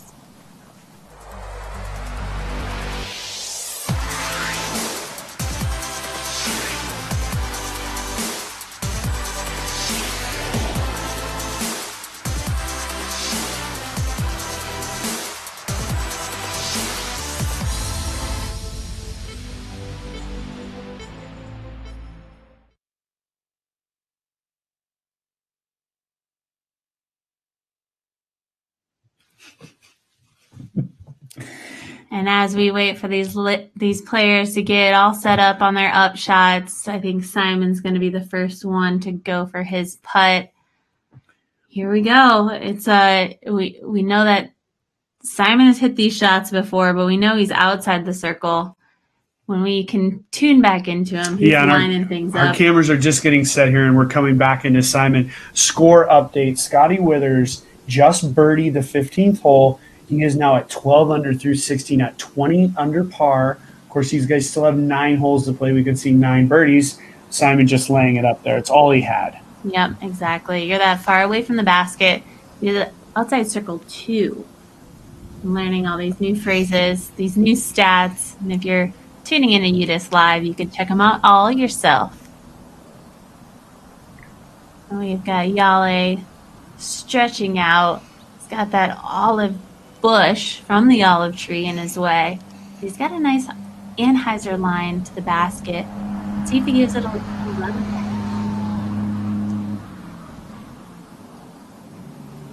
And that's one of my favorite shots. I love throwing the Anheuser line, that kind of go for it putt. while it's in the air, you might as well be going for it. There's no water on this hole, let me remind you, so I'm sure he was trying to go for it. Yeah, we saw Paul McBeth with that same putt give it a pretty good run yesterday as well. And Ricky Wysocki has CTP here because Eagle McMahon is just up through the players putting. He should have a wide open look at it and making that putt. That was a great birdie. Eagle and Simon, they're the ones battling for this, so it was a great opportunity that Eagle had to get a stroke on Simon and climb his way back up that leader card. Here we go. It's an up and down thing. Ricky smashed into the trees, but cuts through and gives himself a birdie. It's just one of those rounds today. Yeah, we should take a look at a commercial while these players are just tapping out.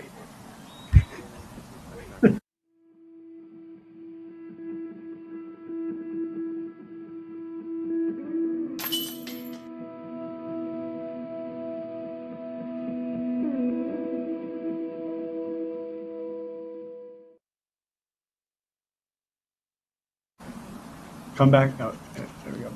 And thank you to DGA for supporting the Disc Golf Pro Tour. I want to know what that body language was from Simon. I wasn't sure who he was trying to talk to right there. Yeah, it could have been somebody in the crowd. And just as we brought the top 10 scoreboard up there, we just saw Paul McBeth's name sneak back onto the board, tied for fifth, 18 under. He's 9 under through 14 holes. So Paul McBeth is still a huge factor in this tournament. Of course, there are 4 holes still ahead.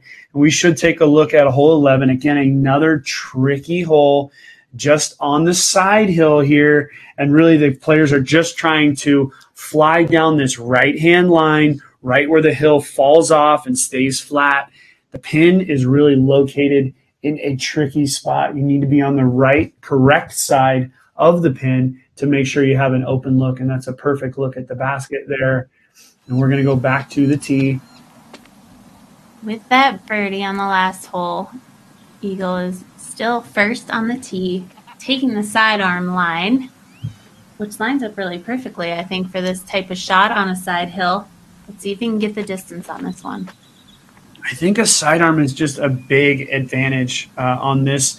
It all depends on how it lands, really. Lands perfectly. Yep, it was able to spike into the ground.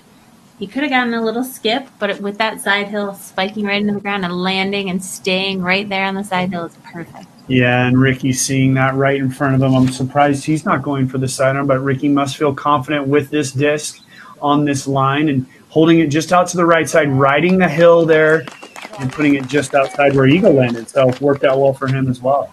Yes, it did.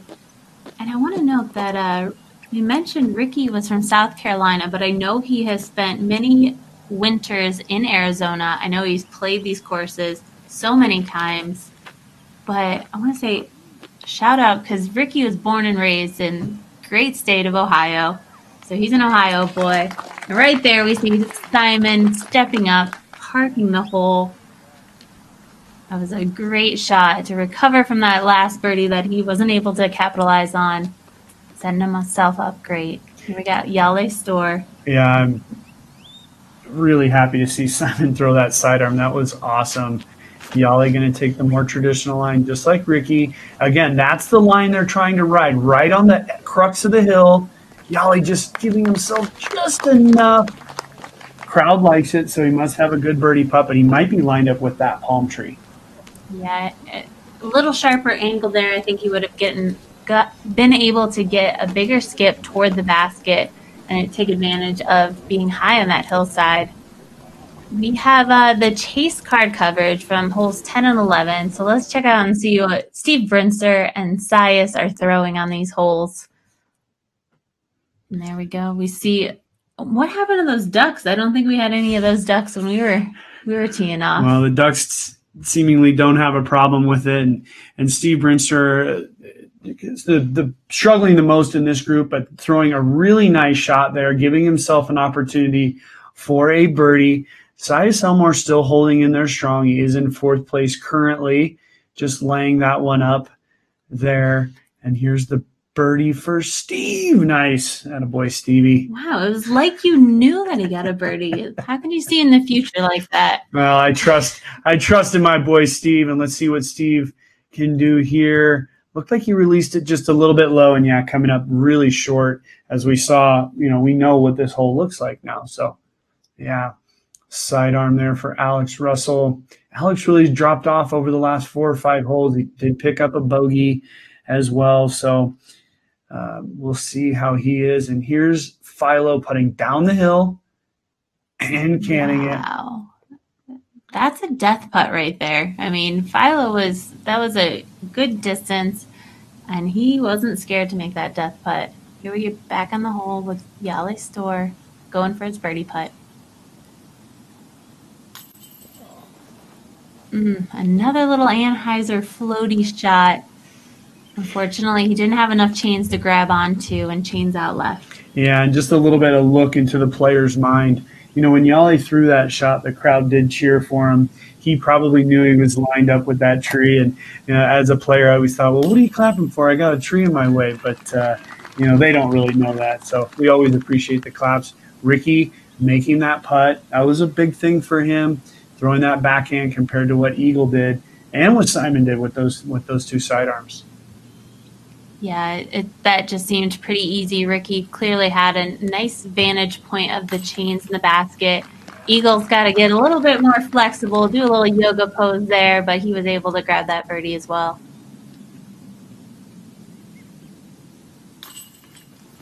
Simon also making it look easy. That's 3 birdies on the card. Jalle cards a par. And yeah. Here we go. This is exactly what we were expecting to see. There's a lot of short holes lining up in the next few holes, and so these are gotta get birdies. Yeah, absolutely. We see Calvin Heimberg there at the bottom making his way back onto the leaderboard. He's 9 under through 15 holes, and really we're just sort of seeing everybody stack up. But Scotty Withers, 13 under par through 17 holes. Let's see what Scotty can do on 18, see if he can finish strong with the birdie. Still 13 under is nothing to wave his finger out, but 14 would do him a lot in chasing down Simon as we go into tomorrow. Right, so it says he's moved up 21 places, and so he was on the 4th or 5th card. Yeah, and quickly here on hole 12, 290 feet downhill, the players are just throwing what we try to call just a floaty hyzer. They can either play inside of the palm tree or go outside the palm tree. With the direction of the wind that we've seen so far, I would expect the more floaty outside hyzer from these players, but let's see what they can do. They know the wind better than I do, and really there's not much wind to speak of, but there's a little bit. Yeah. We'll see Eagle lining up that shot. I love the way he prepares on the tee pad. I love how he visualizes the line that he's going to get, and I think he executes it perfectly. Love that angle. Gives him a great skip, great roll, circles the basket. Very nice shot by Eagle. This is such an easy hyzer shot. It's so much fun to throw. Here we go. We see Ricky again, picking a point in the sky, coming in with that same angle. Skips on the dust, so gives him a farther skip. So he is still inside the circle, but that skip on the dirt pushed him a little farther past the basket than he would want to be. Simon Lizotte taking the same angle. We see he's a little bit wider. Disc is a little sharper. Hits the top of the hill, though, and man, look at that dust fly. I haven't got a lot of water on this course, I guess. Yeah, and it's one of those things, and I'll say this about the next hole coming up. That's a got-to-get birdie, and we talk about hole 16 be a got-to-get birdie. One of the reasons I don't call this a got-to-get is because it is tricky. The basket is located just in a tricky location. Of course, the players want to birdie it, as we see Jalle throwing his drive and executing it perfectly. But it's just tricky enough where I wouldn't call it a got-to-get.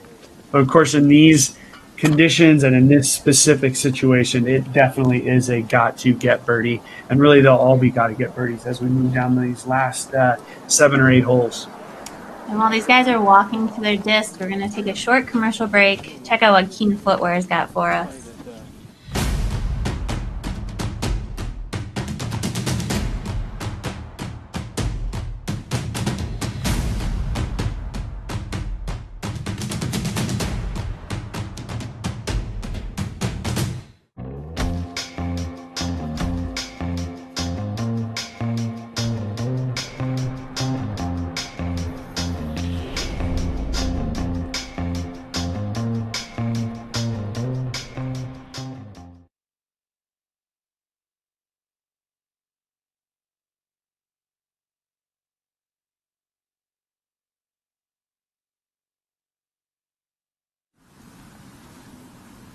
Here we are back. We're checking out Ricky's putt, farthest from the basket out of the group, looking at a birdie. Cashes it, no problem. It looks like Ricky is really confident in his putting stroke today, especially in these back few holes. He seems really quick the way he's moving up to his shot and executing those putts. Yeah, Ricky being one of the greatest putters really of all time. He had a couple of years there where he was just untouchable, similar to the years that Paul McBeth had putting, and we would expect him to make all of those as well as Simon. Great putt there for Simon.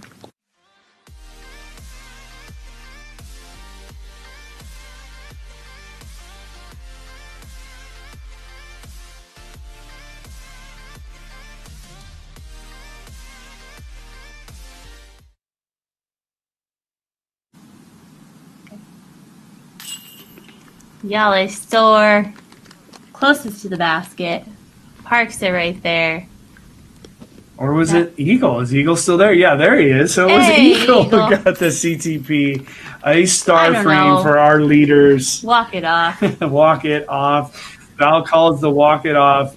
And we're going to take a look at the top 10 leaderboard here. Again, a star frame for that group. Simon Lizotte all the way up to 24 under par. No real new names. Brian Earhart down there. He's finished his round 11 under par, double digits. Good for Brian. But really just kind of bunched up. I mean, there's 5 players at 19 under. And Alex Russell, we still see him hanging on. And here he is, putting on hole 13.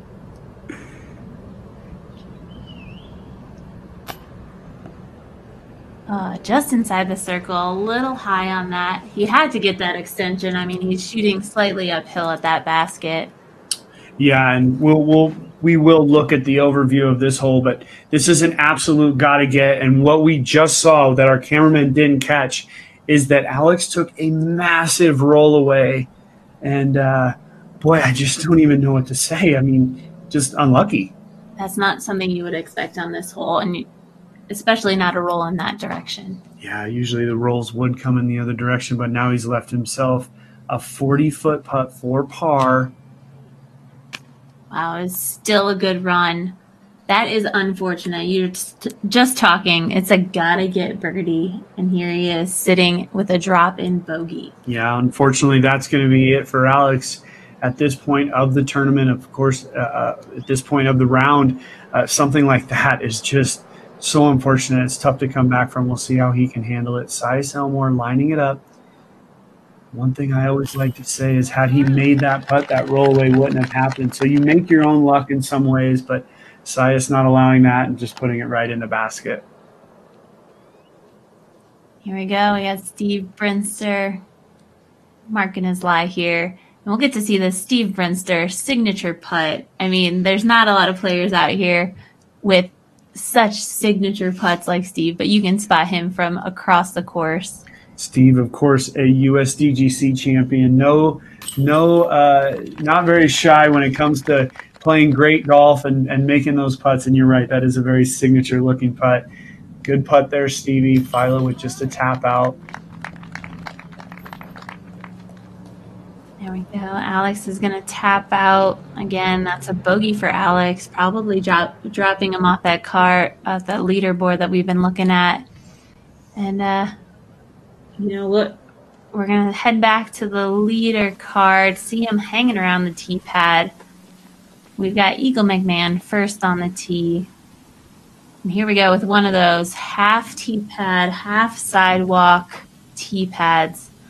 And I just love seeing this shot from the tee pad, looking behind the players and seeing which lines they're going to choose. Yeah, and at 255 feet uphill, this is a got to get birdie. And we didn't see it from our camera shot there, but Eagle put it just inside circle one. He's got a birdie putt.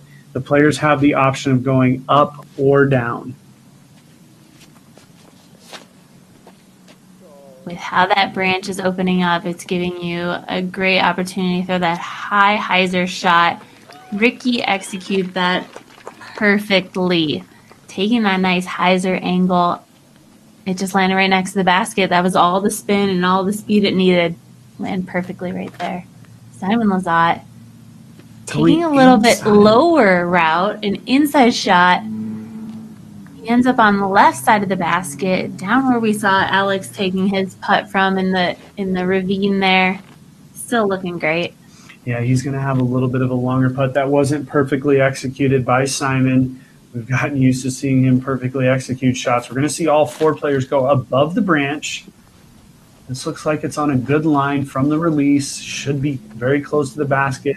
Taking a little bit of a roll, but coming right back around with him.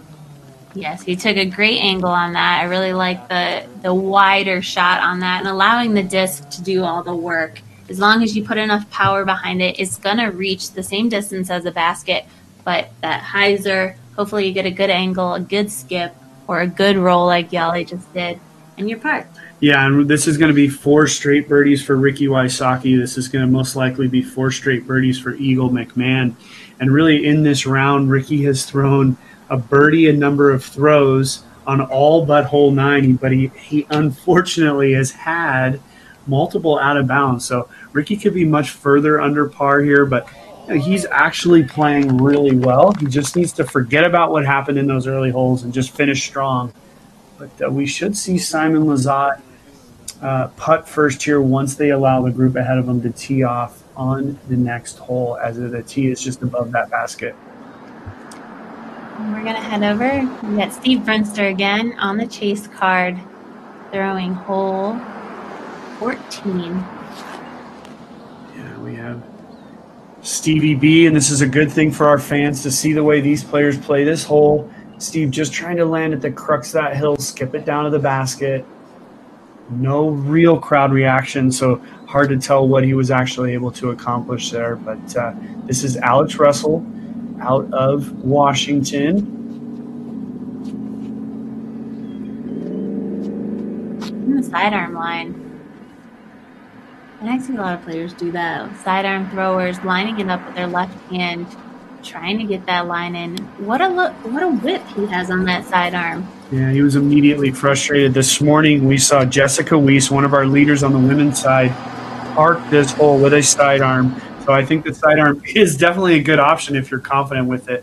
We have just a beautiful view here of Simon's birdie look. Wow, right in the heart again. That's right in Simon's comfort zone. Keeping those birdies rolling. Yeah, and really the difference of this back 9 is that Simon did take that par on hole 10. Otherwise, our players have birdied every single hole, and except I can't. What did Jalle do? Yeah, Yalle's had a couple of pars there. So, but Eagle, Simon, and Ricky all playing well in this back 9 so far. Another birdie for Eagle McMahon, 4 straight in a row. It seemed like he was off to not quite as a solid start as he was the first round, but he is still in it. He's at 8 down right now. It was great to rack up another birdie. Yeah, absolutely. And Eagle, one of the only people in this tournament to have a bogey and still be in second place, just shows you how good Eagle is and how well he is playing right now. We're not surprised by this whatsoever. Ricky's park job there gives him a birdie. And they're all moving on to hole 14. Ricky still got some hop in his step. Been a long round, but Ricky's ready to go. Yeah, and Calvin Heimberg jumping up into tied for fifth, 20 under par. He's 11 under with 1 hole to play. Jeremy Colling making it onto the leaderboard, as well as Anthony Barella, both at 10 under through 17 holes. They're playing the very difficult 18th. Paul Macbeth, 10 under with just 2 holes to play as well. Really a beautiful looking leaderboard here for us. And we will now take a look at hole 14. A birdie opportunity for these players, 375 feet, just a little whip of the hyzer for them, Val, and these guys are going to try to put it down there. But I expect we're going to see at least one sidearm, maybe from Eagle. I can't remember what he did yesterday, but either way, it's just want to land on the hill there, avoid going left out of bounds.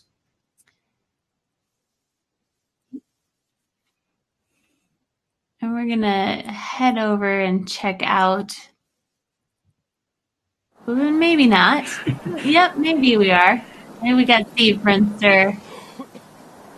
This is his birdie putt right here. Yeah, this is definitely his birdie putt, and sort of a little bit of a, we're going to switch to the wide up. We had an artistic view on that last camera look, but here's Steve Brinster again with his signature putt, looking for 2 birdies in a row on the live coverage. And there you go, Stevie. Nice putt. It's my boy. Some call it the truck driver putt. Oh, I think bus. Driving the bus. Driving the bus? Zeppi used to call it that. Our friend Jeff Rzepka out of Ohio used to say, driving the bus, Stevie B. And he's driving the birdie bus right there. Absolutely. If Zeppi was here, he'd be yelling, "Yeah, boy!" We'd really hear him in the crowd right out at the course today. We've got a lot of golf claps. I'm sure there's a lot of spectators out there. Thank you guys for tuning in with us.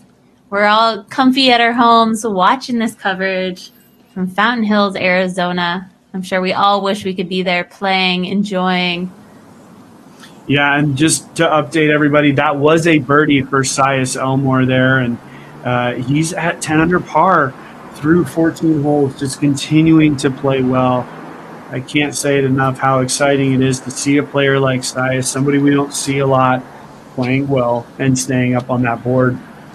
This is another quick update. Scotty Withers did par the 18th hole, shooting 13 under. That is the hot round of the day. Currently, he's 21 under par, just 4 strokes behind Simon Lizotte. We still have quite a few players out on the course. So, great round by Scotty. It's going to put himself in a good position. With a handful of holes to play up ahead of the leader card, they are on pace for double-digit rounds as well. McMahon lining up that forehand shot, taking it wide, putting a lot of air underneath this disc, and he dialed that in perfectly. He has done all the hard work. That is just a drop-in birdie for him. Yeah, and seeing that happen, it all came just shooting back to me.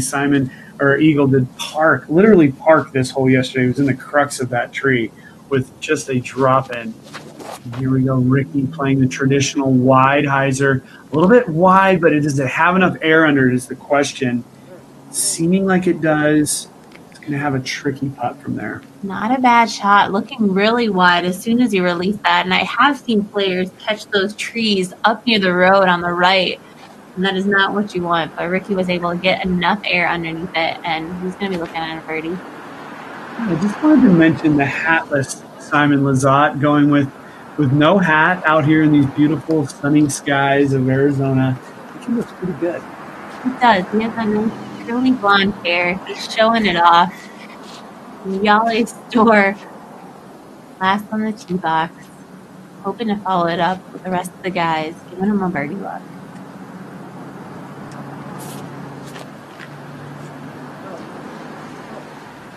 It comes out low.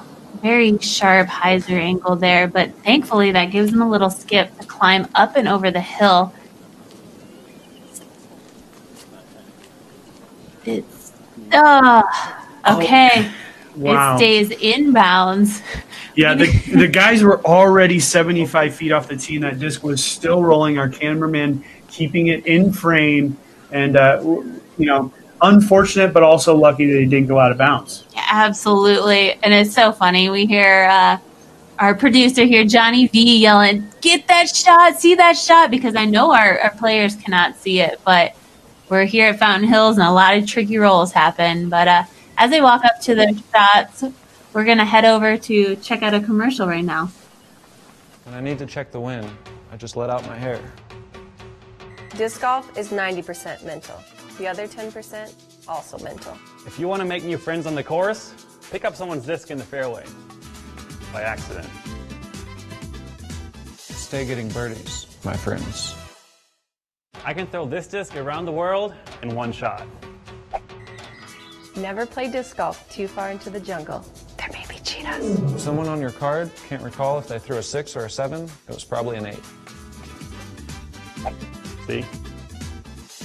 Stay getting birdies, my friends. Thank you to Black Ink Discs. The commercials are so funny, we got to play them twice in a row. Stay getting birdies. Let's listen to Simon. Let's see Jalle Stoor line up his shot. Rolled away from the basket there, so he is outside the circle.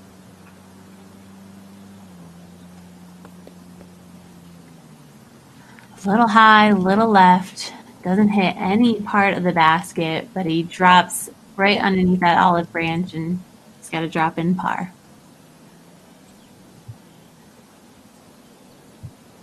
We're seeing Ricky back there getting creative, trying to find a good angle. Wow, this way he's lining up, he's got the olive branch to go over, an electrical box to also go over. There's a lot of obstacles in the way here. Yeah, definitely. And I've had this putt many times in my career. I've made it a couple of times. Also hit the electrical box a couple of times. He's going to try to just sneak it just over that. And if he can do that, really it gives him a good line to just put it right into that basket. But running to his bag, grabbing a different putter, and that wasn't the right putter, hitting that branch. But it was going to be a challenge for him no matter what from that location. Yeah. It looked like he hit the olive tree. He should be still really close to the basket. No crazy rolls or anything. Simon Lizotte got a wide open view of the basket, thankfully, and that's a birdie for him. Yeah, birdie for Simon, and definitely a birdie for Eagle as well. So the two guys that have been leading the tournament since the very beginning, continuing to stretch their lead as a lot of the players are starting to finish and come off of the course. These guys still have a few holes to play and can push that lead and really separate themselves and maybe give us a little bit of what we saw last year. Hi guys, I'm Alyssa Van Lannen. You've probably seen me hiding in front of the tee pad or laying in the bushes trying to get the best shot. For the best moments in disc golf on and off the course through my photos and videos, check out patreon.com/Alyssa Van Lannen.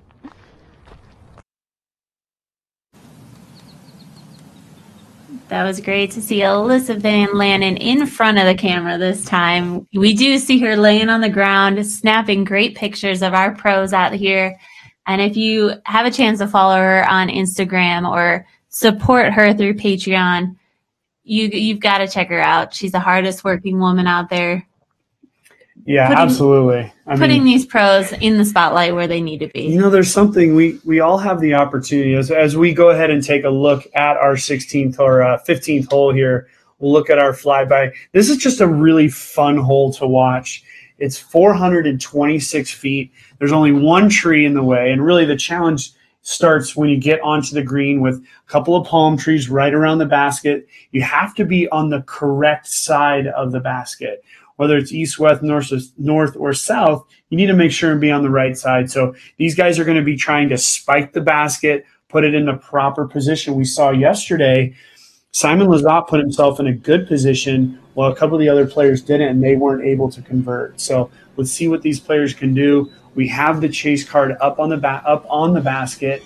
It looks as if Philo has went out of bounds to the left side there. And that was a long birdie putt there, but he hit the basket. I mean, it looked like he was going for it, or that upshot was really dialed in, but hopefully it just sat right next to the basket for him. Yeah, I do love seeing the drives come in on this hole. You'll see the basket when we get back to it. It is perched on a side hill there. So if you do hit just to the left of the basket, and you still have that hyzer angle, there's a chance you could go OB. So as much as these guys are going to be running for those birdies, the OB is still really close around this basket. But another birdie from Sias. He's not next to the basket, but he was able to take advantage of that great putting style that he has and cash another birdie. Yeah, wow. Big putt for Sias Elmore, moving him to 11 under par with still 3 birdie opportunities coming in. Here's Steve Brinster, who's played really good on this back nine. We've seen him make a couple of birdie putts, and there's another one for Steve. So good for Steve to just sort of shake off that front nine and play good on the back nine. He needs to shave that beard.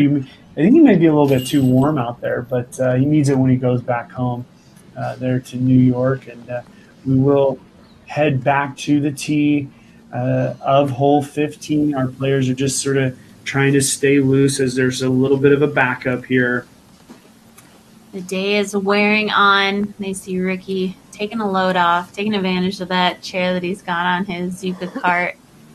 It's a long round for these guys, and I can remember waiting for you to come in, waiting for you to finish up the last few holes. And, if there's some backups that build up during the round, you guys typically end during the sunset. So I'm glad the sun's still high in the sky for these guys. We seem to be scooting along pretty well. Glad we get to see the chase card to fill our time. But here we are, back on the hole. Eagle McMahon first to tee. Yeah, not quite what we saw yesterday as far as the scores and looking at that scoreboard of Eagles. But boy, Sias Elmore just sticking with these boys. And it looks like if he can finish strong, we're going to get to see him play tomorrow, which will be a big treat for a lot of his family and friends. Eagle putting it in really good position. I think he's going to have an open look. One thing I didn't mention during the whole preview is that this is really just a placement shot for them. At 426 feet, it's just a little bit of a whip of the arm, and you can see Simon just whipping it out there, trying to place it in the proper position in relation. And would that be the proper position? Holy cow. That was great. Wow. Yeah, what a great shot by Simon. Taking all the tree questions out of it now. He's literally parked. And we'll see Ricky taking that nice lofty flight, landing just short of the basket, taking a roll from that side hill. Let's hope it positions him in a good spot where you can view the basket for his birdie putt. Yeah, just by the looks of it from our angle there, he's going to be stretched out just a little bit. It was still a good drive by him, but not in the basket quite yet, as Simon is. We have Jalle pulling it wide. He's got some air under it. It's just going to be if he can skip through the wet of the low, and he took a little bit of a skip, but he's going to have about a 50-foot putt there. Yep, a little wide there, but he'll have a nice wide open up shot, light run. Let's take a look at Simon's shot because that was crazy impressive. I mean, clearly he's picking a point. He's picking a cloud. He's picking right over the over that building. Wow, hits that tree. Just some beautiful camera work there to catch that, and thanks to the crew for slowing it down so we could see it actually spiked and sort of kicked forward, perfectly hitting that tree. There was just enough spin on that disc to keep it right up next to it. And I love watching these looks right here of the players just walking up the fairway. We have a crowd, and I really like this area. This is the stadium area. If you look in the background there, you can see that there's some people watching on the hillside, and it's just such a beautiful area. Man, we still have about 18 minutes left until the fountain goes off, so we may not see it until these guys are on hole 18, but the fountain will go off at the top of the hour. But just a beautiful area. Yeah, absolutely. This is the place you want to be playing. Early March, end of February. You want to be out in the sunshine playing disc golf. And it's such a great venue, like you were mentioning. It sets up really great. It showcases these players so well. There's a lot of people walking around this course just as pedestrians, and they're getting introduced to this sport each and every year for this tournament. And these guys are really putting on a show, so hopefully we're gathering a few of those pedestrians in that spectator crowd today. Yeah, and we have just a really good look of Jalle as he stands here. That's the look we're looking at right there. And I'm glad that we just switched to that because we can see now, even though Jalle is pretty far from the basket, he does have an open look. And this will be a long jump putt for him. We haven't seen Jalle make anything long just yet, but this is a good opportunity for what was, I would say, middle of the road drive for him. But this just shows you if you're on the right side, at least you have a look. I'm going to be interested to see if he's actually going for it or if he does lay up. He did lay up on us before. He better be going for this.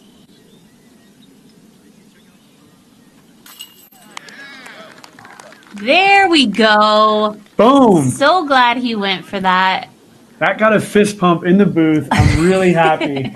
That was awesome. Great camera work there. That was a great putt by Jalle Stoor. Wow. Awesome, awesome, awesome stuff. What a great perspective, too, to see over his shoulder, to see that disc go into the basket the entire way. That was really fun. Here we go. Eagle McMahon, hoping he can follow it up with a big birdie putt as well here. Yeah, and this is Eagle for birdie. And nice. That's Eagle 6 for 6 on the back now. We've played 6 holes on the back nine. He has 6 birdies, really shaking off that early bogey. Now at double digits, 10 under. There you go, Ricky Wysocki. Didn't seem to have any issue with those palm trees. Had a nice open shot. Again, putting really quickly, feeling confident. Simon Lizotte, CTP. That made it look easy right there. 426 feet, star frame. That's why they're the lead card. And we'll look here at the leaderboard, and it's starting to level out. We got everybody's got a lot of finishes there below it. But, one thing that's always interesting when you see, especially in like a second, third round, it's great to see all of those players that were on that card stay on that card. We don't see that a lot, especially at a tournament like this where 1 or 2 strokes knocks you down 5 or 10 places. So great to see all those guys still up at the top. Exactly, yeah. These 4 players that we're watching on the lead card are still in the top 5. We have Sias Elmore. He is splitting up the group, and he is on this chase card along with Steve Brinster, who is now lining up his putt for a birdie on the elevated pyramid of the Disc Golf Pro Tour. Yeah, and this will be, if Brinster can make this will be 4 birdies in a row for Steve.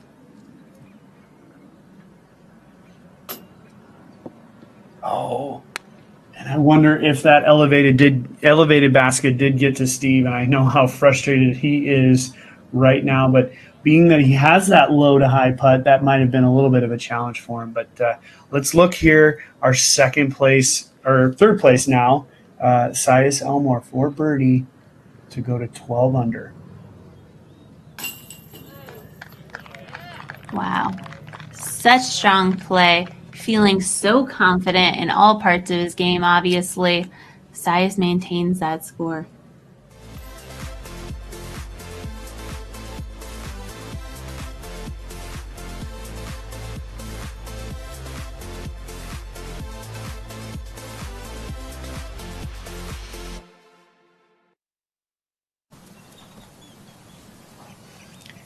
Thank you to Zuka for sponsoring the Disc Golf Pro Tour. We see Ricky rocking a Zuka card this round. And here we go. It looks like since those players cleared off, we have Eagle McMahon on the lead card. Yeah, and really, we're here on hole 16. No reason for a flyby. 327 feet. This is an absolute must-get birdie for our leaders. And in fact, it really, if they don't birdie this hole, it's really like a bogey, to be completely honest with you. This hole is that easy. 327 feet, hyzer with sticky grass. Come on, they've got to birdie this one. So we'll see how they can do. Eagle didn't seem too impressed with his shot. Simon not loving his shot either, but he's still inside the circle. He doesn't want to take those pity claps. Yeah, Simon thinking, don't clap there. That wasn't perfect, but he will have a birdie putt. as well. And, we'll see if we get a couple more birdies out of Jalle and Ricky, we're going to see a lead group with all double-digit scores. But as we get close to the finish of this round, we have to talk about the fact that we're going to Vista del Camino tomorrow. It's going to look completely different. The course play is totally different than this one. And it'll really be interesting to see if the leaders can keep up with what they've been doing or if we see some new people step up and play well. Right. And as we see Jalle Stoor teeing off from this last hole, let's see how close he can get this drive.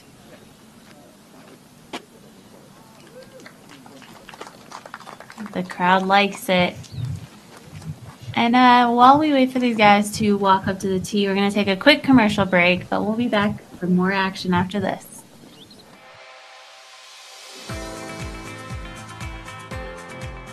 That's Slippery Rock. That's where they filmed it. It's a walk in the park. It's a walk in the park, yeah. For me, it's my job. What is it? For me, it's fun? For me, it's fun. Nice. Boom.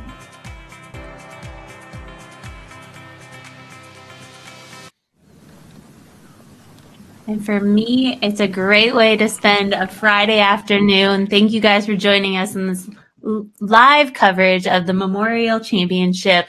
We are with the lead card. These guys are just shredding right now. I mean, it's an up and down kind of roller coaster ride that they've been on this morning, but they're still heading their way to double digits. They're all circling the basket right now. So they're all looking around trying to size up who is going to putt first. Yeah, we saw a lot of similar drives on this one. They're probably all pretty darn close to each other. But we do have the elevated basket here. But as I said back on the tee, this is a must birdie for these players. And really, I would expect at least 3 of the 4 to make their putts, if not all of them. I'm going to go up to 17's tee. Alex Russell.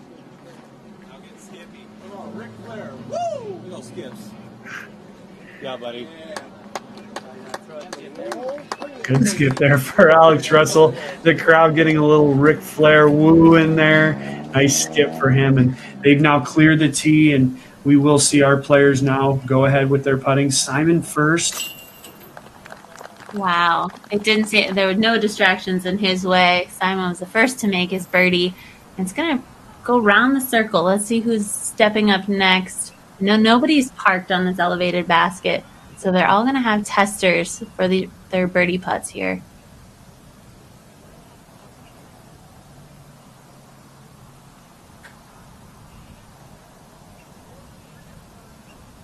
Wow, this is a cool shot of Jalle Stoor. You can see trying to line up that elevated basket putt.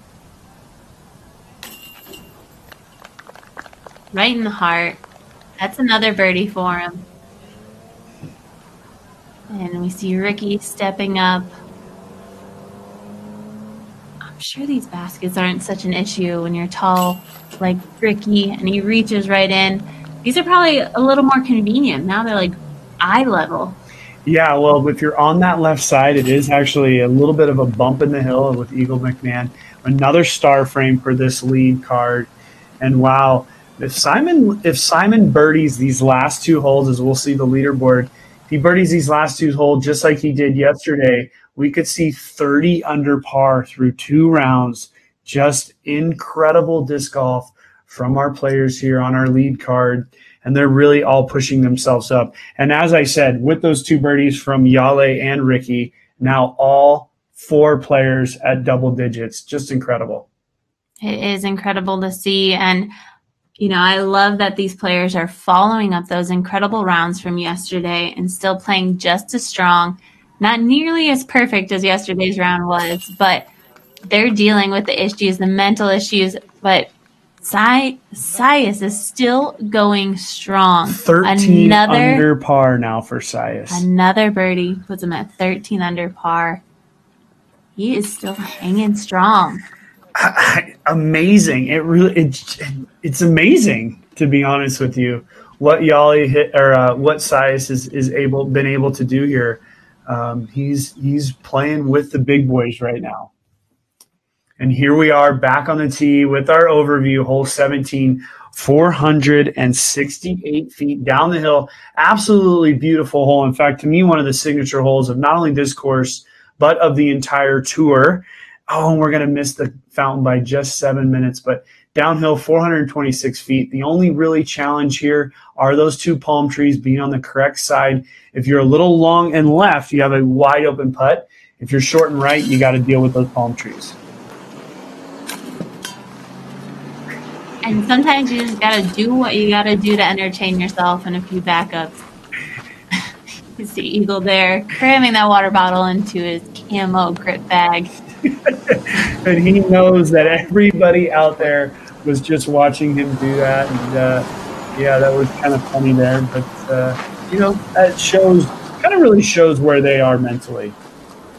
Yep, it's been a long day. You can see the shadows getting longer on the fairway there. I think that's Alyssa Van Lanen getting some nice shots of the leader card here. Elevated tee pad, as we can see, looking down. These guys are wanting to crush it. What a beautiful backdrop we're looking at right now. Yeah, and again, for these players, just as I talked about on 15, it's really a position play for them, trying to hit a spot in the air that they practiced, and Eagle hit it perfectly. Wow, park job by Eagle McMahon. You can't tell, but we see it, Eagle. You're parked. Let's see if Simon can follow it up just as he did yesterday. Going a little bit wider as we see from our camera angle, but a crosswind should help him bring it in. And he's going to have about a circle's edge putt there. So we're going to see a little bit of putting out of Simon Lizotte on this hole. Let's see. Here we are with Ricky. Again, this is a gettable hole for all of these players at just 468 feet downhill. Plays about 400, I would really say. Yeah, the elevation down toward the basket makes this hole feel a little bit shorter, and players like that can throw right past it. In that case, Ricky, his shot lands safely in bounds, but he is past the basket at least 50 feet. Yeah, 40 to 50 feet, definitely, and just avoiding going out of bounds there. Here's Jalle. Let's see if he can dial it in. And that's really what they're thinking about on the tee, is about dialing in that speed. And Jalle took a kind of a run at it, but ending up just left, but he is wide open. As I said, long left is a wide open look. Yep, and that's exactly what you want. These guys don't have any of the palm trees in their way. They're going to have great looks for their birdie. And longer putts than they would expect, but we'll get to see some putting action, which will be exciting. Yeah, absolutely. And Steve BRINSTER has made his way back up the leaderboard. He's now 9 under with 1 hole to play, doing really good job on the back nine, bringing himself back in and continuing to stay a contender for the rest of the tournament at this point.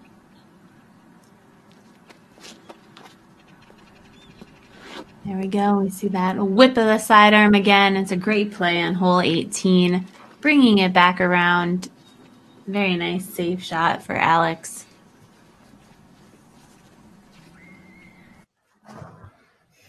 And here we are back at the booth. We're enjoying this coverage. We've only got 1.5 holes left. These guys are shooting lights out. It's been really interesting today. I feel like yesterday was easy breezy. Everybody's getting birdies, but today it's a little bit more interesting. The pressure is on. We're in the second round of a 4-round tournament, and players know that this is the time that they need to continue to be pushing forward. And Simon's working on trying to extend the lead, but Eagle is right behind him at every step.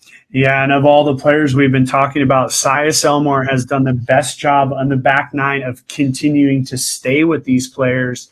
And as we talked about when we were back on hole 10, if you don't continue to run, these guys are going to run right past you. And they've really done that at this point. And so here's Ricky Wysocki with a long putt. Let's see if we can get a Raptor legs birdie. Just a little bit high left for Ricky. Not on this run. Of course, he wants to make everything that he steps up to. Next will be Jalle from that open side, but he's a good 34 feet out. Yep, exactly. You can see the red flags. I believe that's the circle's edge right there, right in front of him.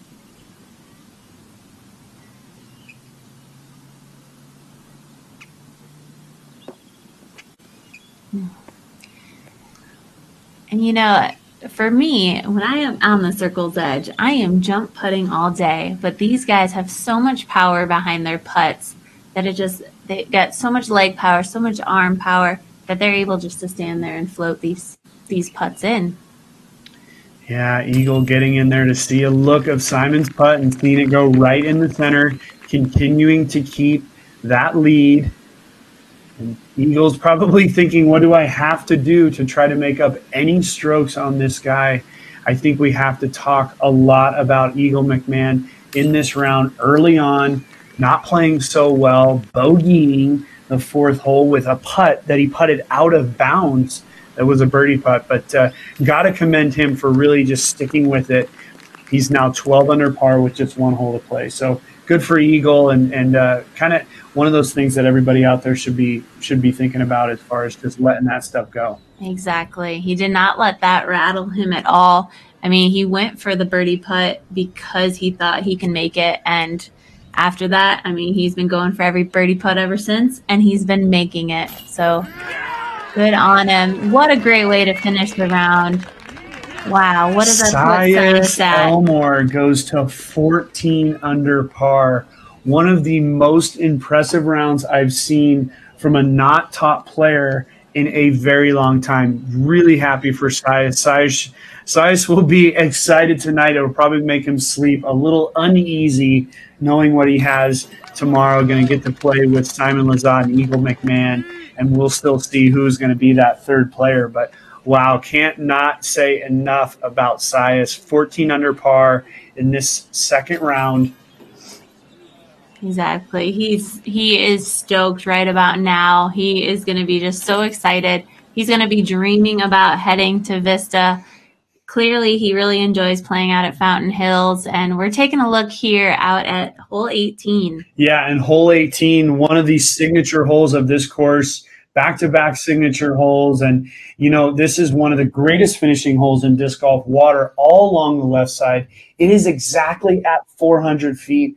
I love that the tournament staff has put this on an elevated basket, really adding that little extra bit of challenge. But we'll see a multitude of different shots here. You can throw sidearm, you can throw big wide hyzer, you can throw controlled hyzer right up the gut. So I love this as a finishing hole. Always loved this as a finishing hole when we did finish the tournament here. But I think it's just that added little bit of challenge for them as they come down the 18th. And a lot of different shots we'll see. Here's Eagle McMahon with a backhand. And it is 5:01 local time. The fountain has begun to go off, as we will see now there. An Eagle throwing a beautiful shot, putting himself on the high side of the basket. Exactly. That's tricky. He'll be looking at the basket, probably even with the basket, but looking toward the water. Here we go. Simon Lizotte taking a big run up here. And this shot that they're throwing didn't really become something until just the last few years. And I remember them throwing it just 2 years ago. Simon doing exactly what he did yesterday, hitting in that low, thicker grass and sticking right there. But yeah, they brought in that spike hyzer, and we were all like, what? You're taking the water completely out of play. So awesome to see that. Absolutely. Ricky taking the more traditional up the gut route.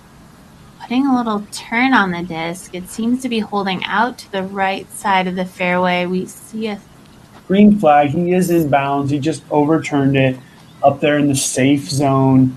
Long birdie putt. That's right up there where Jeremy Colling made his putt to win the tournament just 4 or 5 years back. Jalle Stoor giving it his all on the last hole.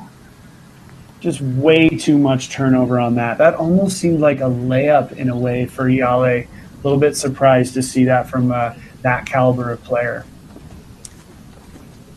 We're going to head over to a commercial. Look at this beautiful shot, though. But we're going to head over to a commercial and wait for these guys to walk up to their next shots. Oh, hey. Are you guys looking for a disc that flies pretty straight? I would recommend the Avenger SS. I really like this disc because it's a nice, straight fairway driver. What I would recommend for anybody looking for a nice straight drive is a disc that's slightly understable, where you can throw it out at a hyzer flip, let it fly, but it's still going to come back. If you try and throw anything that's overstable, you're going to have to crank it too hard, and now you're going against that whole straight flight that you're looking for. So if you're looking for that nice straight driver right out of the box, give the Avenger SS a try.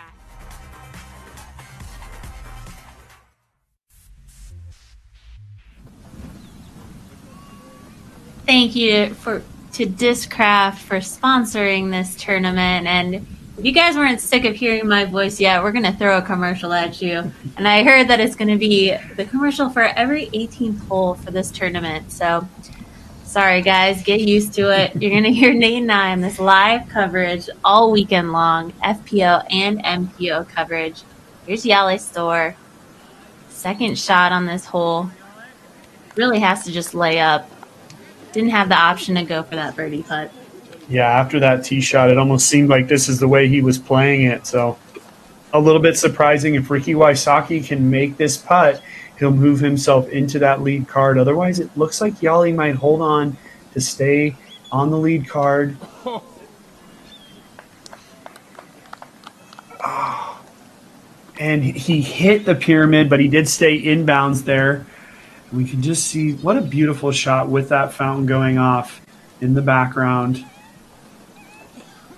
1, 2, 3, 4, 5, 6, It's all. We're ready for this. This is an 8th straight birdie opportunity for Eagle McMahon. And what a finish it was. Wow. Absolutely 13 under par there for Eagle McMahon.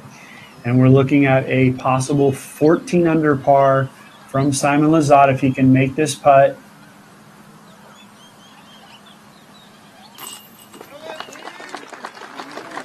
Holds on to that. Simon cashes that birdie to put him at 14 down for the round. Overall, 30 under for the tournament. Ricky thinking everybody is. He's cleaning up around the basket.